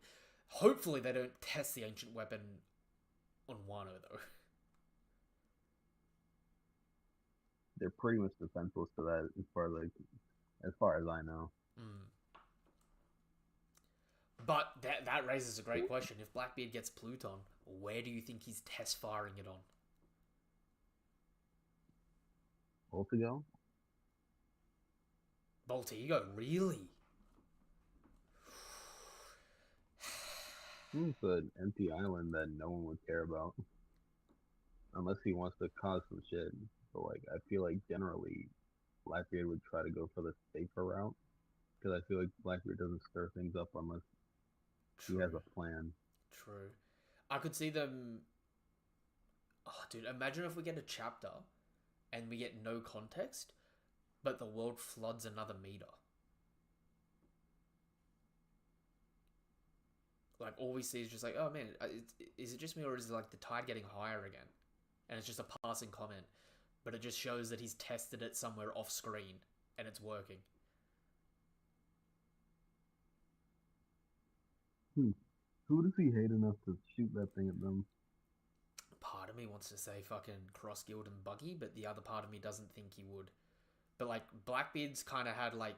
Blackbeard's pissed off both Buggy and Crocodile in the past. There's no way he's firing at Cross Guild. He does not want a problem with Mihawk. Dude, the fangirl in me, and yes, I said fangirl, if he shoots the Pluton at Cross Guild, Mihawk's cutting that fucking earth in half. Is that the beam or the beam? Pluton? The beam. I see it. Like, think of, like, how do you hype up? Give Blackbeard an ancient weapon. How do you hype up the other side? Get Mihawk to cut it in half. Would that not be terrifying? That would be.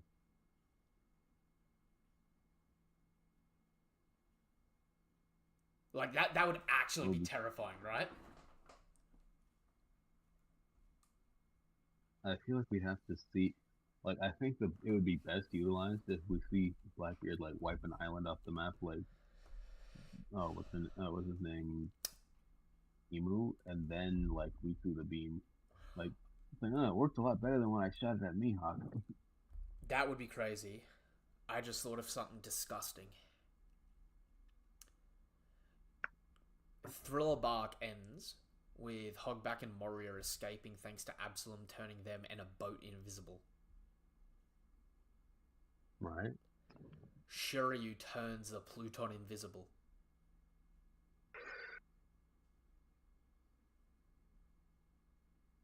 That's invisible island destroying boat is not something I was expecting. Oda may have forgotten about it himself. All I'm saying is, that's a scary thing to give Blackbeard walking into the final fucking saga. Right? Pretty much. Realistically, who's dealing with that? You'd need God Knights, or you'd need some Logias, or some like observation Haki merchants, wouldn't you? Like that, like surely that's what you set an admirals to deal with. Like, genuinely New World, the problem is, like, I feel like there's nowhere you could genuinely, like, work with something like that. I feel like it's something to where if he doesn't, like, end up docking somewhere, if he's just got an invisible Pluton out there, anybody who's on the seas trying to, like, travel from one location to another, he can basically fuck them over. Fujitora? Maybe. Like, think of the observation Haki merchant, and instead of him being able to defend against it, you know how Law like uses tact to redirect meteors? You get Fujitora doing like a Diamond Jozu against Mihawk, sending the Pluton blast up into space. And that, like, all he can do is defend. That'd be crazy. I could see that. Or Imu cuts the heavens, but you see the panel. Oh, Mihawk cuts the heavens, but you see the panel cut. That'd be interesting. All right. Sorry. Going back to the beginning of this chapter, right? So we get another good view here of the of Dory and Broggy. They've definitively like doubled their height, and we see Tallman also come up roughly to their waist or their knees, and we see him get flipped, and his height at least gets like doubled to tripled, right? Alright. So, do you reckon the height is proportional to the increase of power that these guys are getting? Very well could be. So, like 2-3 times stronger? I would. It's hard to say, but that might be the case because I wouldn't want to jump straight to saying it's a 2 to 3 times dam, but it's not unrealistic. I wouldn't argue for it. It's also so ridiculous to me that, like, okay, at this point in time, killing him is the most broken God's Knight we've gotten fleshed out, right? We agree on that?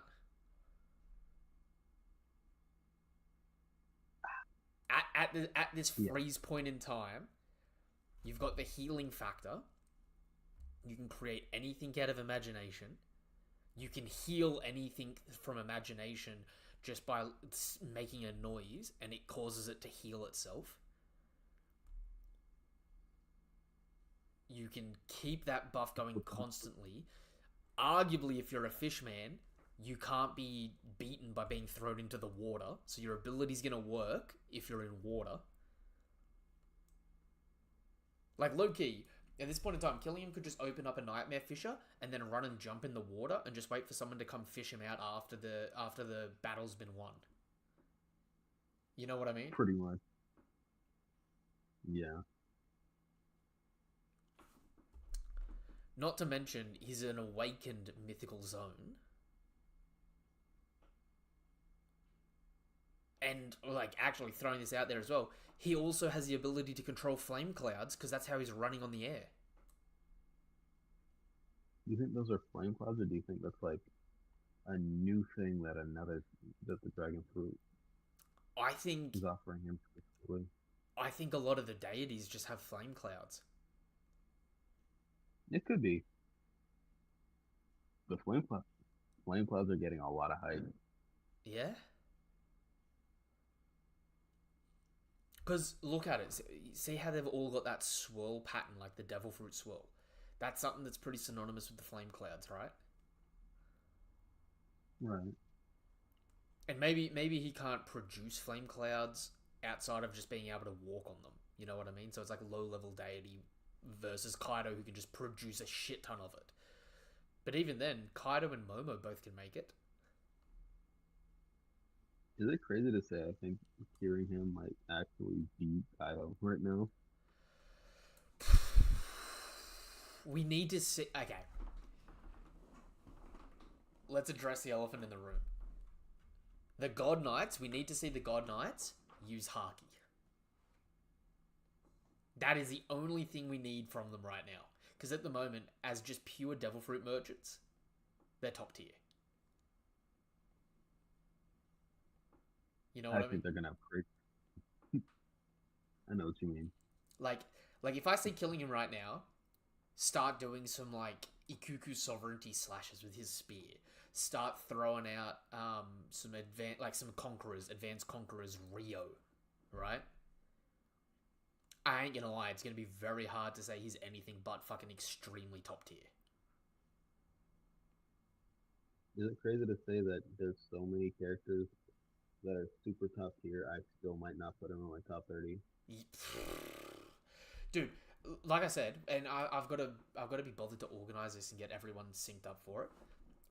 When we do the top 50 stream, genuinely think about at the moment, solid argument that most like second division commanders aren't even making it into the top 50. Oh, easily. Yeah, that's not that.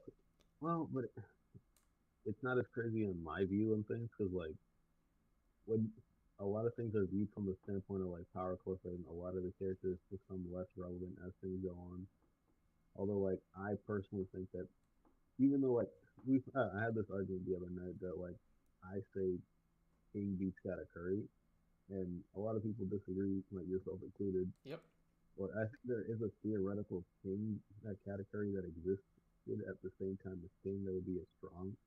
I just think that Katakuri, like in the moment that we saw him, isn't as strong as King in the moment that we saw him.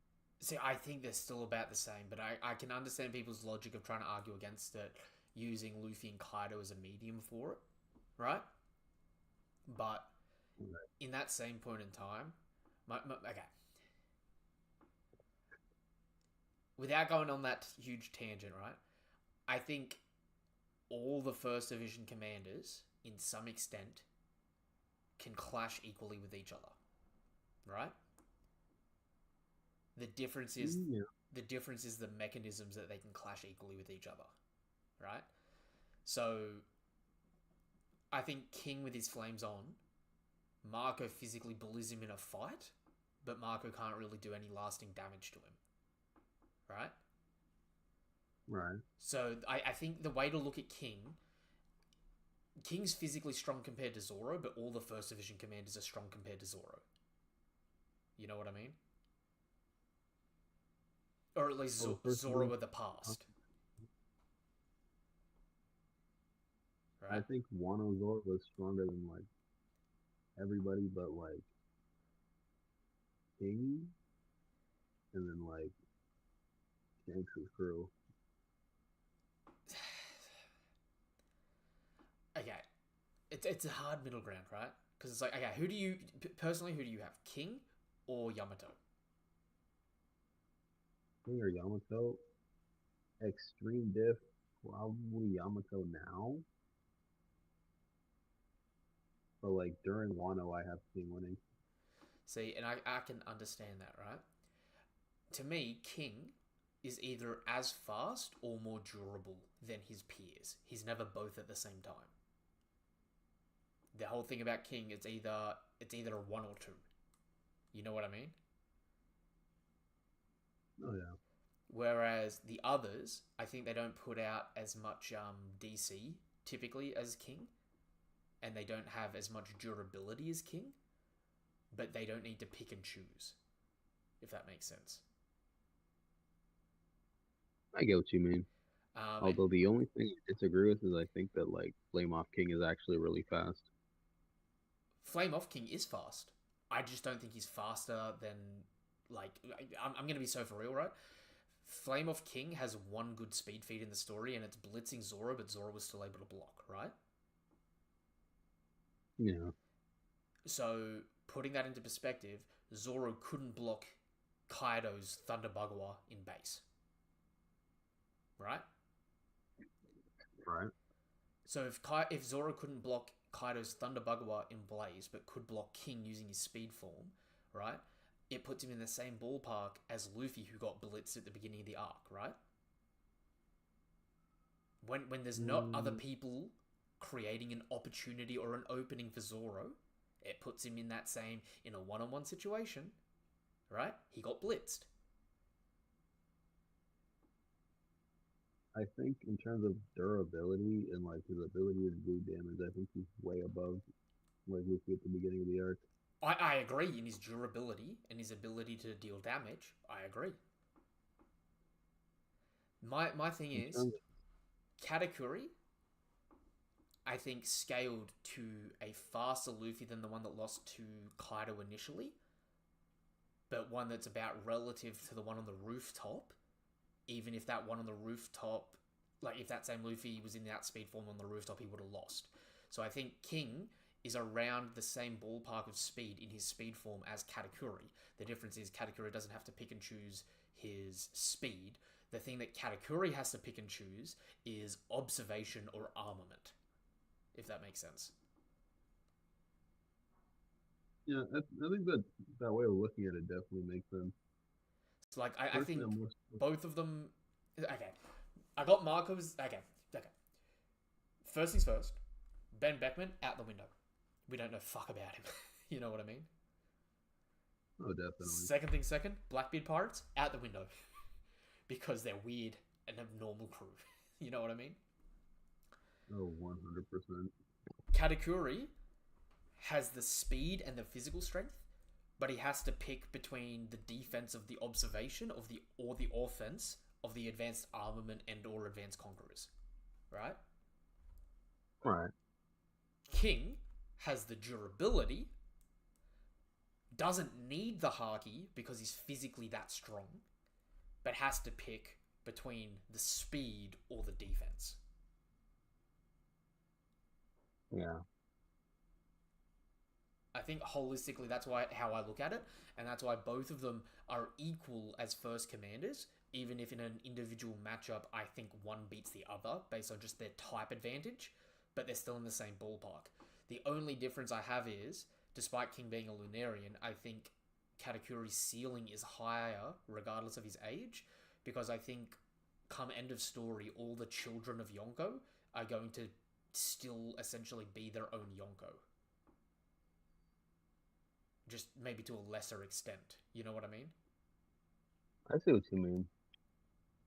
I still disagree about the rooftop thing though, because I think once you get to the rooftop, I think that everybody in the rooftop kind of gaps Katakuri in terms of like overall like ability to do damage and like I gotta durability. ask, And I think how that does Killer do it?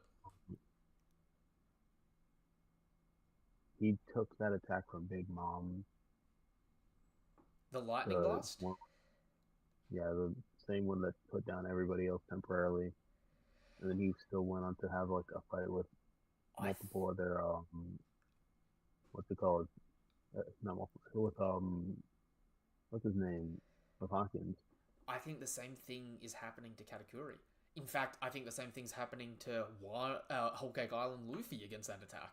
Because lightning. You know what I mean? I think that if Katakuri were to be on the receiving end of like a lot of attacks that any other characters that I would scale to or below Killer on that island, so like that attack would probably do you think it? Okay, let me How ask do you you this. feel that is Let the me punch that took up one? let me ask you this. Let me flip the question for a second, right? Zoro, without Shisui or Enma, using a no-named blade, using Purgatory Onigiri. Do you think that is taking out Katakuri if Katakuri refused to dodge it?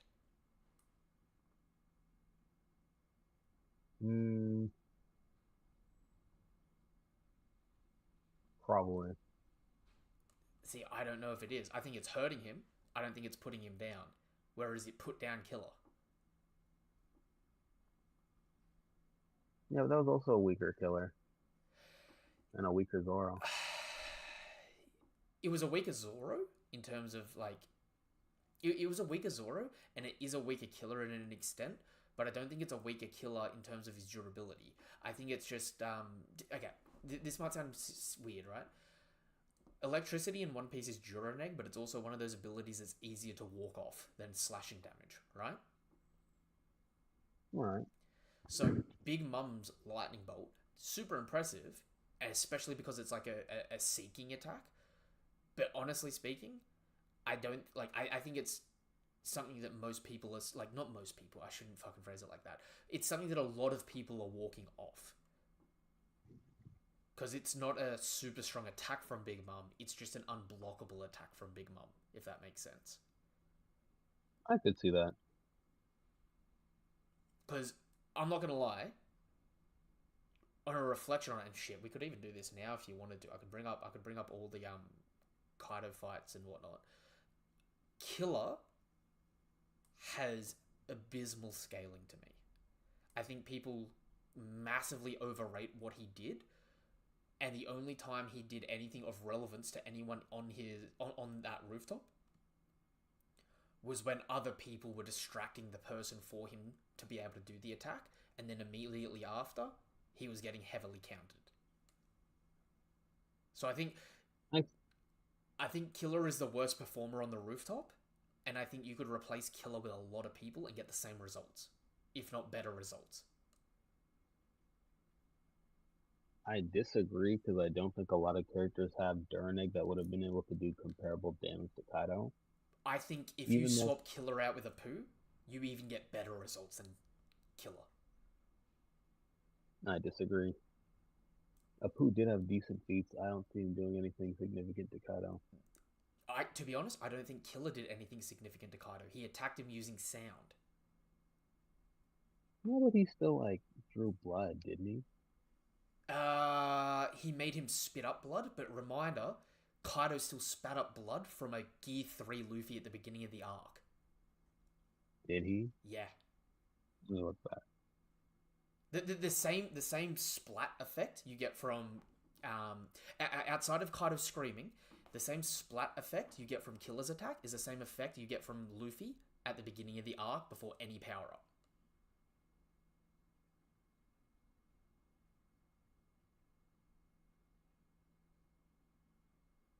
I thought the whole point of like the Do you know first fight was that Luffy couldn't do any damage. Do you know It was what? to, like, Let's put a pin in this. Let's finish the conversation about the chapter, and I will go live off my phone, or you can go live, and we can have this conversation where I can actually bring up the panels and we can go over it side by side. Because I think, genuinely, like, I don't mean to derail it. It's a really interesting topic.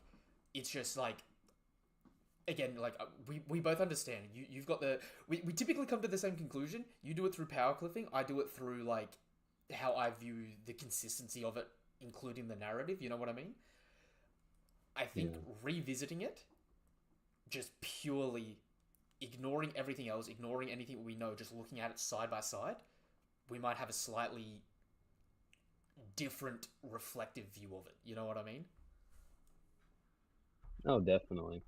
Because, shit, maybe I'm misremembering it as well. Maybe I'm severely underrating Killer. It's just, Killer, to me, the Killer's attack was unblockable and hurt Kaido because it was Duraneg, because it was sound. Kaido's Duraneg, Kaido's durability only works on blunt force damage. So I think there are a lot of people that can hurt Kaido. I just think the reason it looks so impressive is because Luffy and Kid strictly use blunt force damage, that it was a direct nerf to those two characters, which inadvertently made other characters that use other fighting styles look way better, if that makes sense. I could definitely see something like that. Because, okay, let me put it like this. Even though it was his own attack, right? Raizo hurt Kaido with his blast breath. And Kaido screamed in pain more and for longer against the blast breath than he did against Killer's Scythosonic. And Kaido's meant to be immune to heat for the most part. I think that just means that his blast breath would be on par with him. And you're more than that's more than a reasonable take. But at the same point in time, right? I don't think the blast breath is, say, necessarily more dangerous than Ace or more dangerous than Prometheus. I think it's about the same ability. The difference is one's being used as a beam and one's being used as an area of effect. I feel like the Yonko would just have the lightning and fire, like way hotter or way higher voltage than like the regular Logias that we've seen, because they're just lower tier characters in the verse. And see, my mindset is they don't have it higher than them. It's meant to show that essentially, like, these people that used to be the big bads of a whole arc, the Yonko are able to use their same level of ability in just one hand. You know what I mean? I know what you mean, but I don't think that... So, like, in Big Mom's case, right? She's a Haki merchant that in one hand has Ace and in the other hand has NL. Impressive as fuck. In Kaido's case, right? He's a Haki merchant, right? But he's got the healing factor of, like, so many other people and durability factor of so many people. But, you know, in his mouth, he's got the ability of Ace. In his mouth, with his lightning, he's got the ability of NL, right? With his wind gusts, he's got the ability of... We didn't really get many people with wind-based abilities, but you know what I mean? It's like one of those things where it's like, it's not that his one is stronger than the other people that use that ability, but it's He's got that plus 3 other people's abilities plus being a beast himself. I could see that idea, but when it comes to the Kaido thing, I think that it's pretty like I gotta look back at the consistency of this. I think it's consistent that they would need higher levels of electricity to be affecting each other and to be affecting the Straw Hats and the Supernova at that point. I think Because I don't think that any type of post-Genesis- Duraneg that bypasses the scales would work on Kaido and probably make him yell or bleed to the same extent. So, and I don't think it's like a potency thing. I think it's just like like his durability is ridiculous, right? Like Kaido's like Whitebeard. You know what I mean? He can take a lot of damage and keep going, right? It's just he's like Whitebeard if Whitebeard also had like Luffy's like blunt force damage immunity. You could still slash and cut, you know, damage him with heat, damage him with cold, damage him with sound. It's just that one damage type is mostly reduced.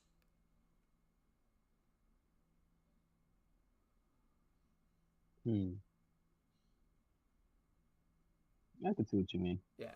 And in a weird way, this is going to sound super counterintuitive based on what we said. I think Kaido's also immune to fire, but the reason the fire hurt him is even though the fire doesn't burn him, it still can cook him in the scales, if that makes sense.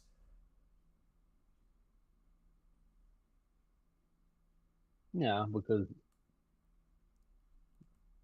there's like a different effect than like even if your skin isn't charred, the heat that doesn't mean the heat's not gonna like travel through it. Yeah, so it's like I think. Get the fire, not the heat. Ooh, who's that? Hello. What's up, Hey, Thor? Thor. Hey, man, how are you? Kaido would be immune to the fire, not the heat. Exactly. Right. So it's like the heat can still start to cook him and still heat up the scales, but the fire itself just kind of brushes off the scales. I still want to say that this chapter proves my theory about the Dominion thing. Do you wanna for all the beautiful people watching? Do you wanna cover your theory for the Dominion? Oh, so the Domini Reversi, right? Because Domini Reversi, Dominion Reversion, is just a return to ruler. It returns to whoever rightfully owns it. So when Ginku did that, when Imuku, whatever you want to call her, did that and turned the giants in there. Remember, the giants were supposed to willingly join the world government, but then they're like, "Nah, we don't like this paperwork," but we signed the paperwork. So because they signed it, they're fucked. So my theory is that if you never joined up with the world government or have the will of thee, you are safe from Emu's ability to take over you. Ooh. That'd be interesting because that means the 174 nations in the world government are already pre-scripted, all conscripted. Yep. If you sign that paperwork, you can be conscripted at any moment to become a devil for Emu's ability. Because when in the chapter, if you want to, let me go to that chapter real fast. If you look at it, she even says, when they do that close up on her, she talks about how, the spirit of Elbaf had heralded, not blundered in that critical hour, this nation would long have been beneath my rightful dominion.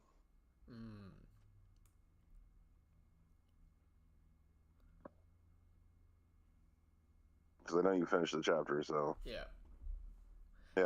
When she said that, like, yeah, you backed out, but it's still technically my rightful dominion.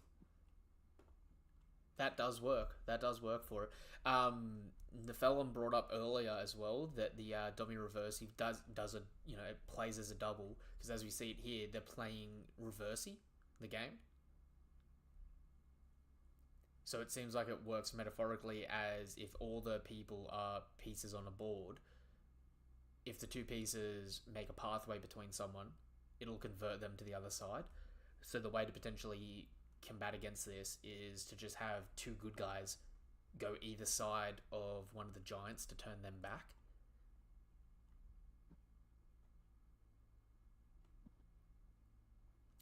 which also might be really interesting because the God Knights may not be classified as being part of the game, so they may be able to run interference. So it's like cheating on the game, if that makes sense.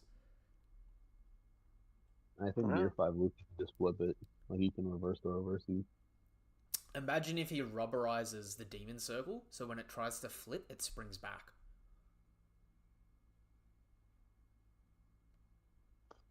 How would it? Honestly, I was thinking he would just, like, rubberize it so he could flip it, and then it would just turn people into angels.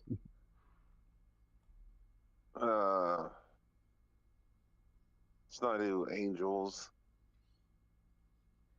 Yeah, weirdly enough, I don't think when Luffy flips them, I think they're just going to turn back to normal. I don't think they're going to turn into angels, because I feel like that's more just like Emu doing that whole demonic shit. But it would. I could see. Not only that, so this is one of those things where I know people they never want to admit it, but if you look at God, what's their names? Who got turned into demons and all the, devil giants, or we want to call them, right? Go look at anything from Dragon Quest that falls under a devil, and you'll see again that Akira Toriyama is probably the most inspirational manga artist of all time, because that's really what they look like. Dragon Quest Devil? Yeah. Yeah. I mean, to be honest, they all kind of look like typical Oni devils.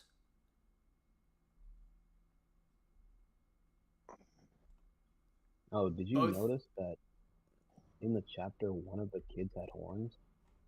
Yeah, but to be fair, the kid that had horns has had horns the entire time. I've talked about her a bit. I reckon she's got, there's a small handful of these kids that have got ancient giant blood. To be honest. Yeah. Because it's not just her, but she's the one that's like fucking all left alone. Thor, I get what you mean, but low-key, both of them look more like their inspiration from Onigashima and the Momotaro tale, to be honest.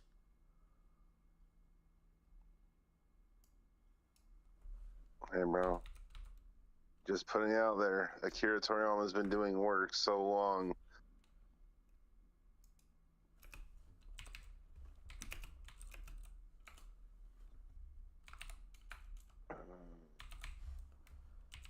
Because I can't just say Dragon Quest, because there's so many different. Now I actually have to look for which one I'm talking about. I love and hate you, bro. No, I was thinking of the ones from Dragon Quest that have got like the exact same jawline as Brocky, right? Where you've got the tusks going in and out, and you're walking around with the tridents and the axes and whatnot. But to me, that symbology is just how Japan depicts Onis in general, and like it's sort of like a play on both, right? Because like an Oni is typically like how demons look in Japan in Japanese lore, and then looking back at like what Akira Toriyama's done, right? He's essentially just given us Momotaro demons with wings. You know what I mean? Demons? Because like the typical imps and stuff like that, they all like from what I'm scrolling through looking at right now, just like for the refresher, it looks like how they typically what's the name of it? It's the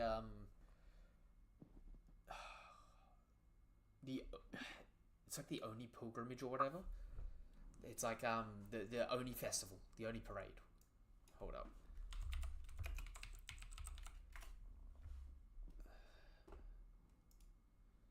Yeah, like both of them look like the Night of 100 Demons Yokai Oni parade, right? Which is sort of the same thing that was Big Mum was sort of referencing as well with the homies in Elbaf. In Whole Cake Island.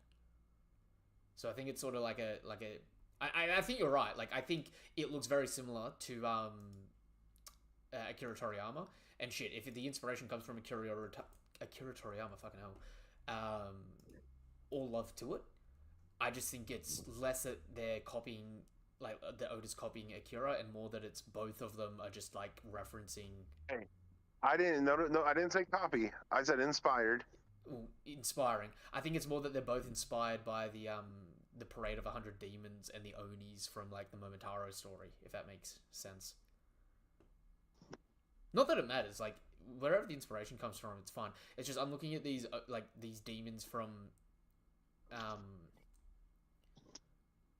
Akira Toriyama, and honestly speaking, the unique demons is where I think it differs heavily, right? Like the ape demons and the cow demons and stuff like that Akira draws. I don't think we've really gotten anything similar to that, which is like those are the Akira Toriyama original designs, whereas the other demons that he makes are more based off those stories, if that makes sense. Oh yeah. Hey, bro. Every now and again, I feel like we need to give up. I'm not gonna lie, right? I know you said it, you didn't say copy. I'm gonna put Oda on blast here. Do you know what Kiringam looks like to me? What? Kiringam's human form here.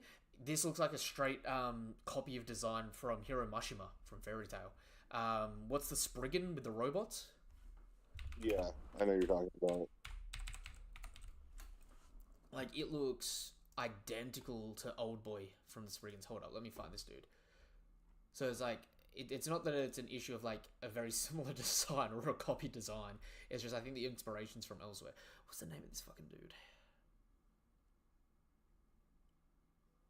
I'm dealing with that same problem right now because there's so many.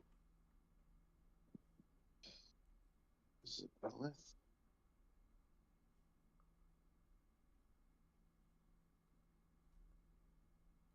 Wall Ecto? Dude, you'd think I'd be better at fairy tale names by now.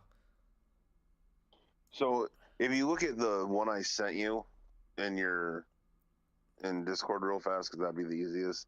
The fucking cow in the middle. I feel like that. I know it's dumb to say. And no, not Musa. Again, not the greatest demon name of all time, by the way. The greatest demon name of all time for Dragon Quest is Mucifer. Yeah, those three there. The two on the right look like those are Akira Toriyama originals. The one on the left looks more like the ones from the tail. The two on the right don't really look like anything at the moment, though, if that makes sense. Oh, no, I'm just saying because, again, it could just be the amount of DQ that's been in my life. But when I see, specifically anime style, and I see the giant horns, the giant wings, and like a trident, an axe, or a club in their hand, I'm like, oh, that's Dragon Quest. Like, hold up. Yeah, no, well, I looked at Wall. I do remember his design because I did watch like all of regular Fairy Tail. Yep.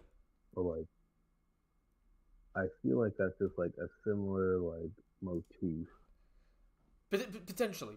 To me though, like when I was reading it and I saw Kiringam's design, I was like, dude, this just looks like Wall to me, right? Just Oda's attempt at the same sort of face shape, if that makes sense.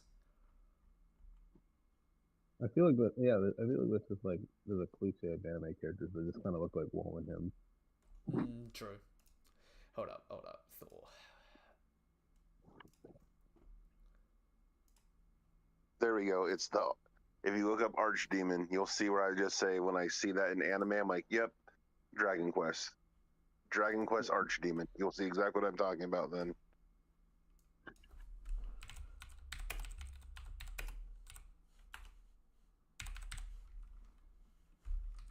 Archdemon Dragon Quest.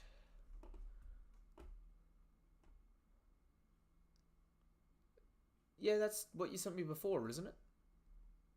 Hey, different color palette, but more defined.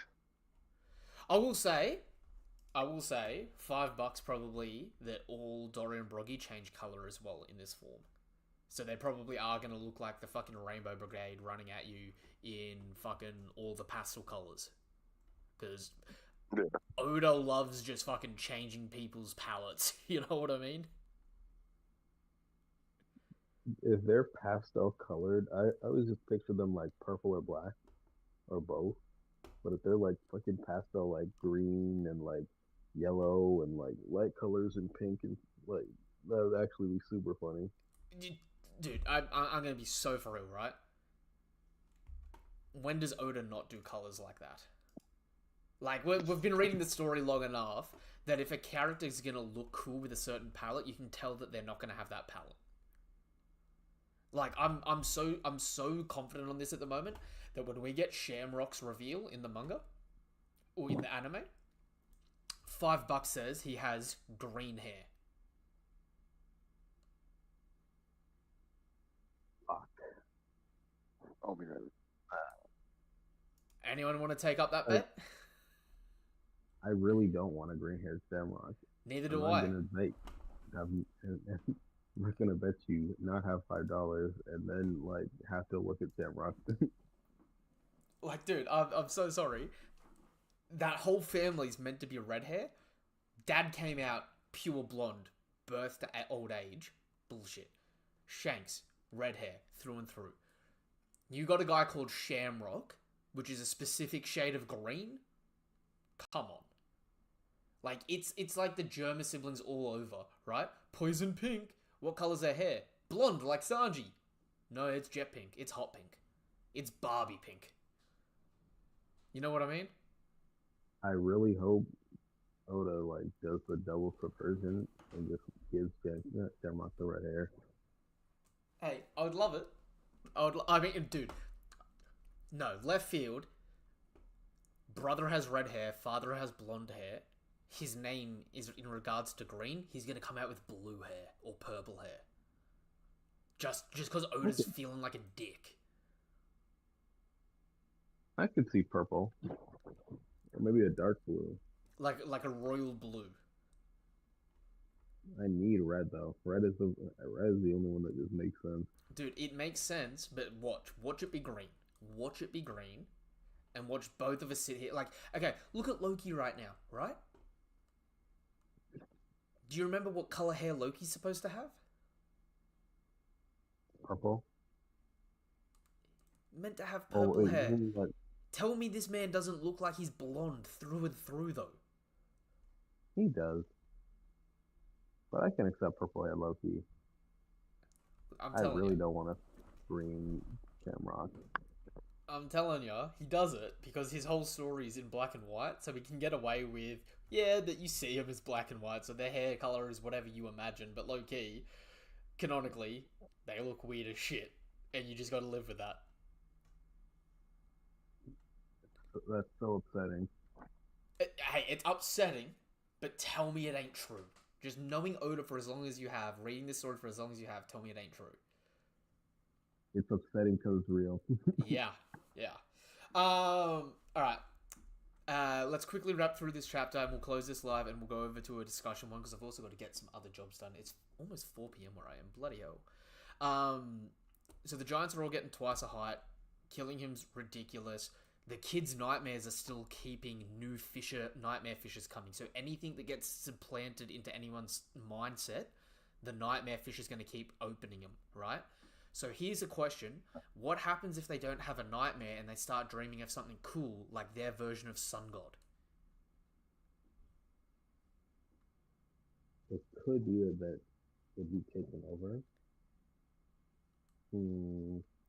Because if they hear someone, if Luffy comes up in Gear 5 and someone screams, "Look, it's the Sun God," and the kids start thinking of the Sun God, and then all of a sudden, like, there's like 5 different versions of Luffy crawling out of the Nightmare Fissure. I think if they all have the same one, it might just make one massive nightmare. Well, remember, people don't know if he's the person. Like, he's supposed to be the person that makes you laugh, the person that liberates you, but they also call him a destroyer on Elbaf. Because of the Harley text, remember?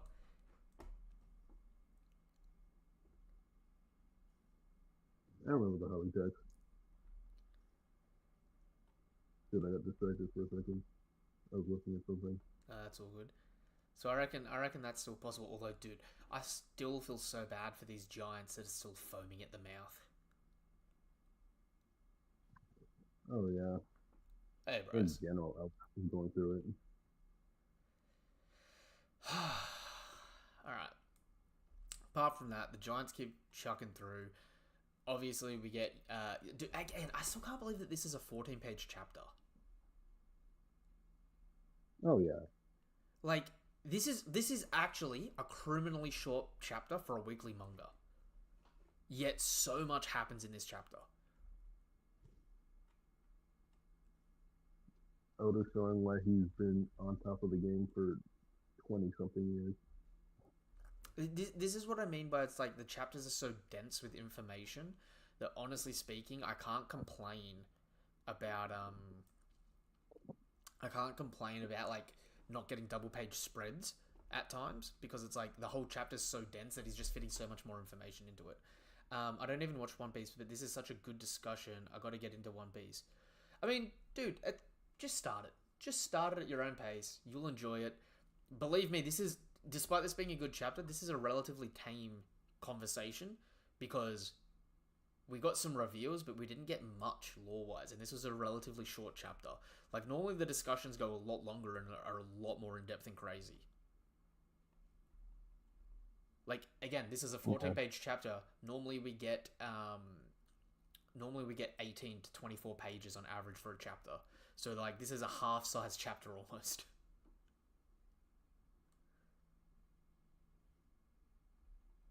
Yeah, I would liken One Piece discussions on average to something like if you're into Game of Thrones.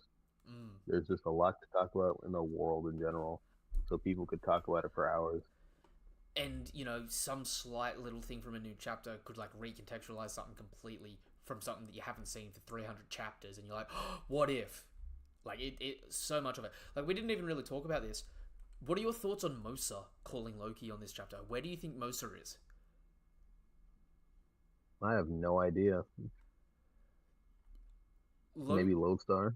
Loki, I think my mindset at the moment is split between three. I think Mosa's either a god knight that was meant to convince Loki to join them, and the reason why Mosa is saying it's getting busy, I'll chat later, is because you know how Marie Joie at the moment's on fire? Yeah. What if she was in charge of getting Loki to convince all the giants to join the God Knights?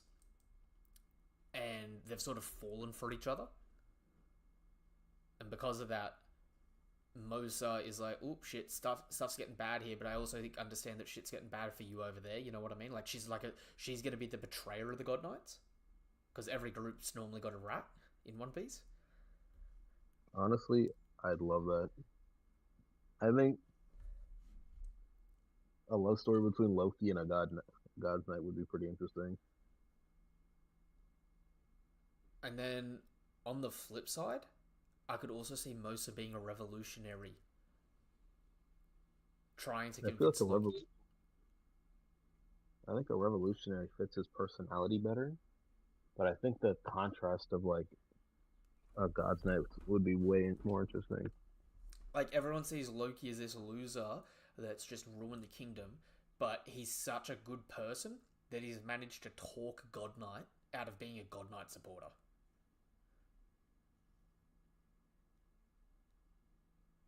I could see that.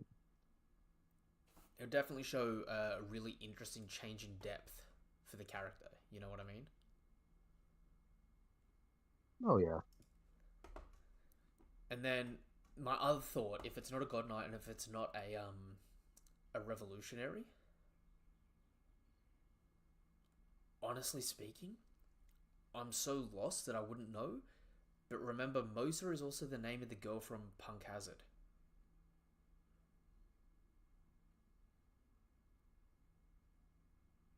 Oh, which girl from Punk Hazard? The little girl. The one that, like, helped cure all the other ones of their illness. Yeah, the black-haired one. Yeah. I thought it was Mocha. Oh, shit. Actually, it may be Mocha. Yeah, actually, I think you're right. I think it is Mocha, not Mosa. Damn. All right, no, that never mind. That's to the wayside.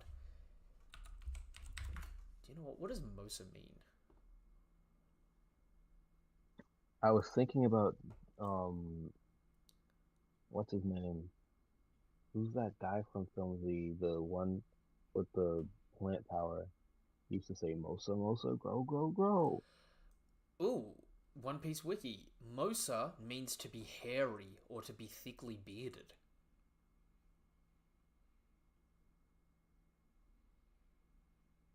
I think that's going to be a play on the fact that the transponder snail is meant to be a Yeti transponder snail, so the transponder snail's hairy.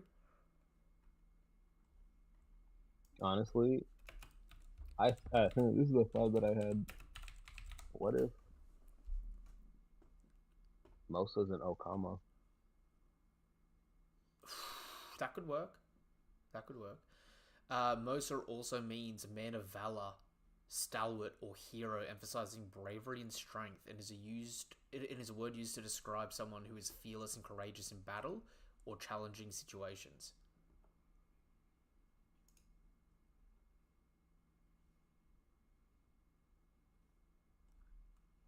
I could also see the twist that Mosa is sort of like Erwin from Lord of the Rings, where it's, the whole I am no man, where it's just like a woman with a man's name that means super hairy and muscular man, and she's just gonna be just some like fucking hyper feminine badass woman.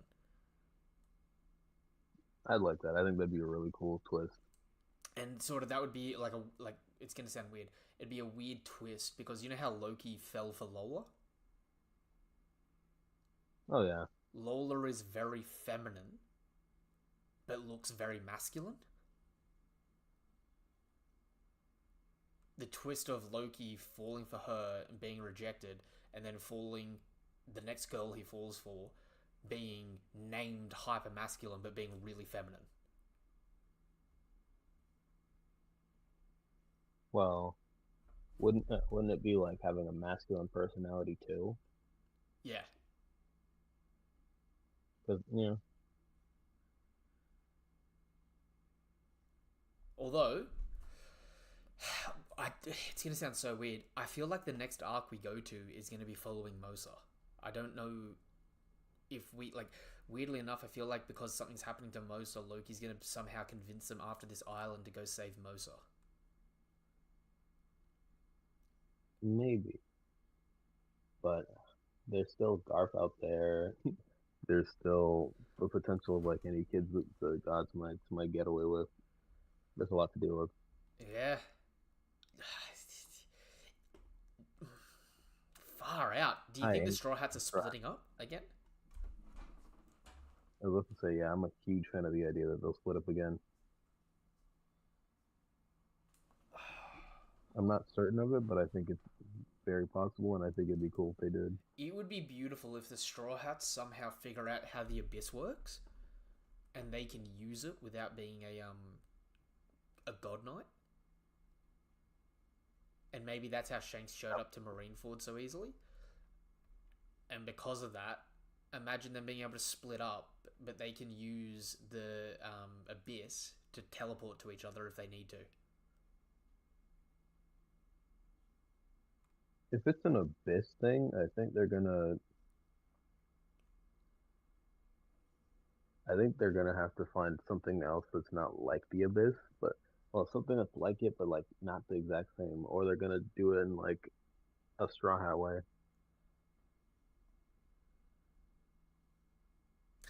All of this, and Eustace Captain Mid hasn't shown up yet, and I've still got no idea where my Mana Rouge is at.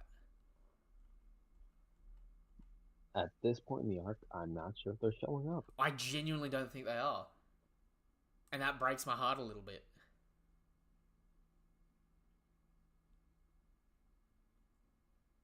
But I don't know. I think I've been watching some One Piece videos, and I'm starting to think that the arc is going to be a lot longer. I would love the arc to be longer. I think it's going to be a short arc still. I could definitely see that. I think instead of the arcs in the final saga being long, we're going to just have a lot of shorter arcs. So, like, you know how in East Blue, we went to, like, 8 different islands?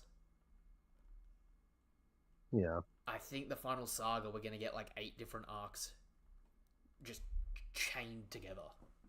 You know what I mean? I could see that. Because it's like, do you think we're ever going to Lodestar? Probably. Because, like, whatever's at Lodestar is meant to be enough of the Void Century that it makes anyone who goes there aware of the Void Century, you know what I mean? Or at least aware of the Poneglyphs.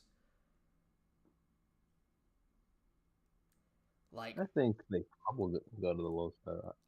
Maybe not all of them end up there. this might be a weird take. What if you get the 4 road Poneglyphs, but you got to take the etchings to Lodestar, and Lodestar shows you where the final island is? I could see that.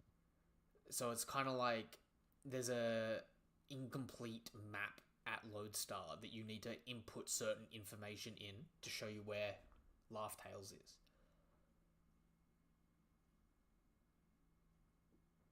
That might be the case, but I'm not sure how I would write that to be the case.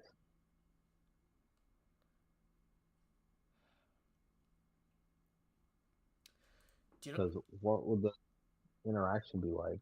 Honestly, it could be a portal. It could be a teleporter. Ancient civilization that was super advanced. You got a teleporter. You just got to put in the coordinates. To the moon. I mean, it could be the moon. Could be another planet. Could be another dimension. I always liked the idea that it was on the moon, but it might not be. Because in the past as well, there's also been comments that the Roger Pirates are the only ones that could confirm they've been to the final island. So it's like, part of it is like, there may be people that have been to the final island but don't know it's the final island. You know what I mean? Oh, I could see that. Alright. Do you have any predictions for the next chapter? Any predictions?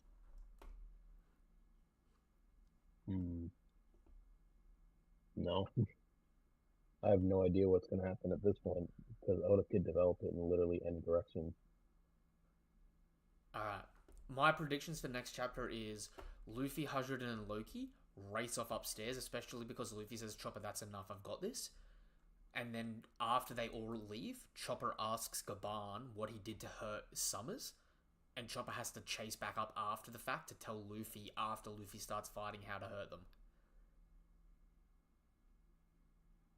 I could see that. Because I hate to say, plot-induced stupidity is part of Oda's forte.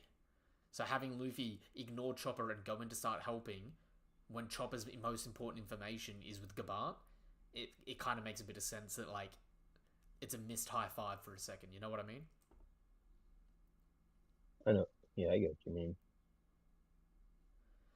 Alright, guys, we're going to wrap this live up here, and we're going to go live again because I still want to have that conversation about Kaido and Kaido's durability over on TikTok. So I'll go live on my phone and we'll have that conversation in a minute, unless you want to go live. No, I don't think I'll be up that much longer. But like, I will come in for the Kaido discussion. Alright, perfect. Alright, so this was chapter 1151's live reaction and live discussion. If you haven't done so already, you know what to do. You know it's appreciated. Subscribe to the channel, hit the bell icon for more notifications for content like this. If you're watching this over on TikTok, give the video a thumbs up and all that good shit. Thank you guys and girls for coming through. Couldn't do it without you. Freezing, say goodbye, my guy.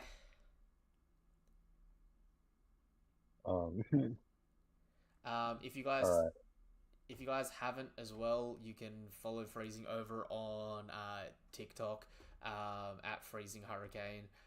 He's also in the Discord. If you haven't done so already as well, you can always check out the Discord. The link is in the bio or in my description. It'll take you to things like my Twitter, Twitch, Discord, where you can join and talk anything anime and manga related. Until the next chapter of One Piece, or until the next video of mine, whatever it is you're here for, thank you guys and girls for coming through. Couldn't do it without you. Have a damn good day. Goodbye.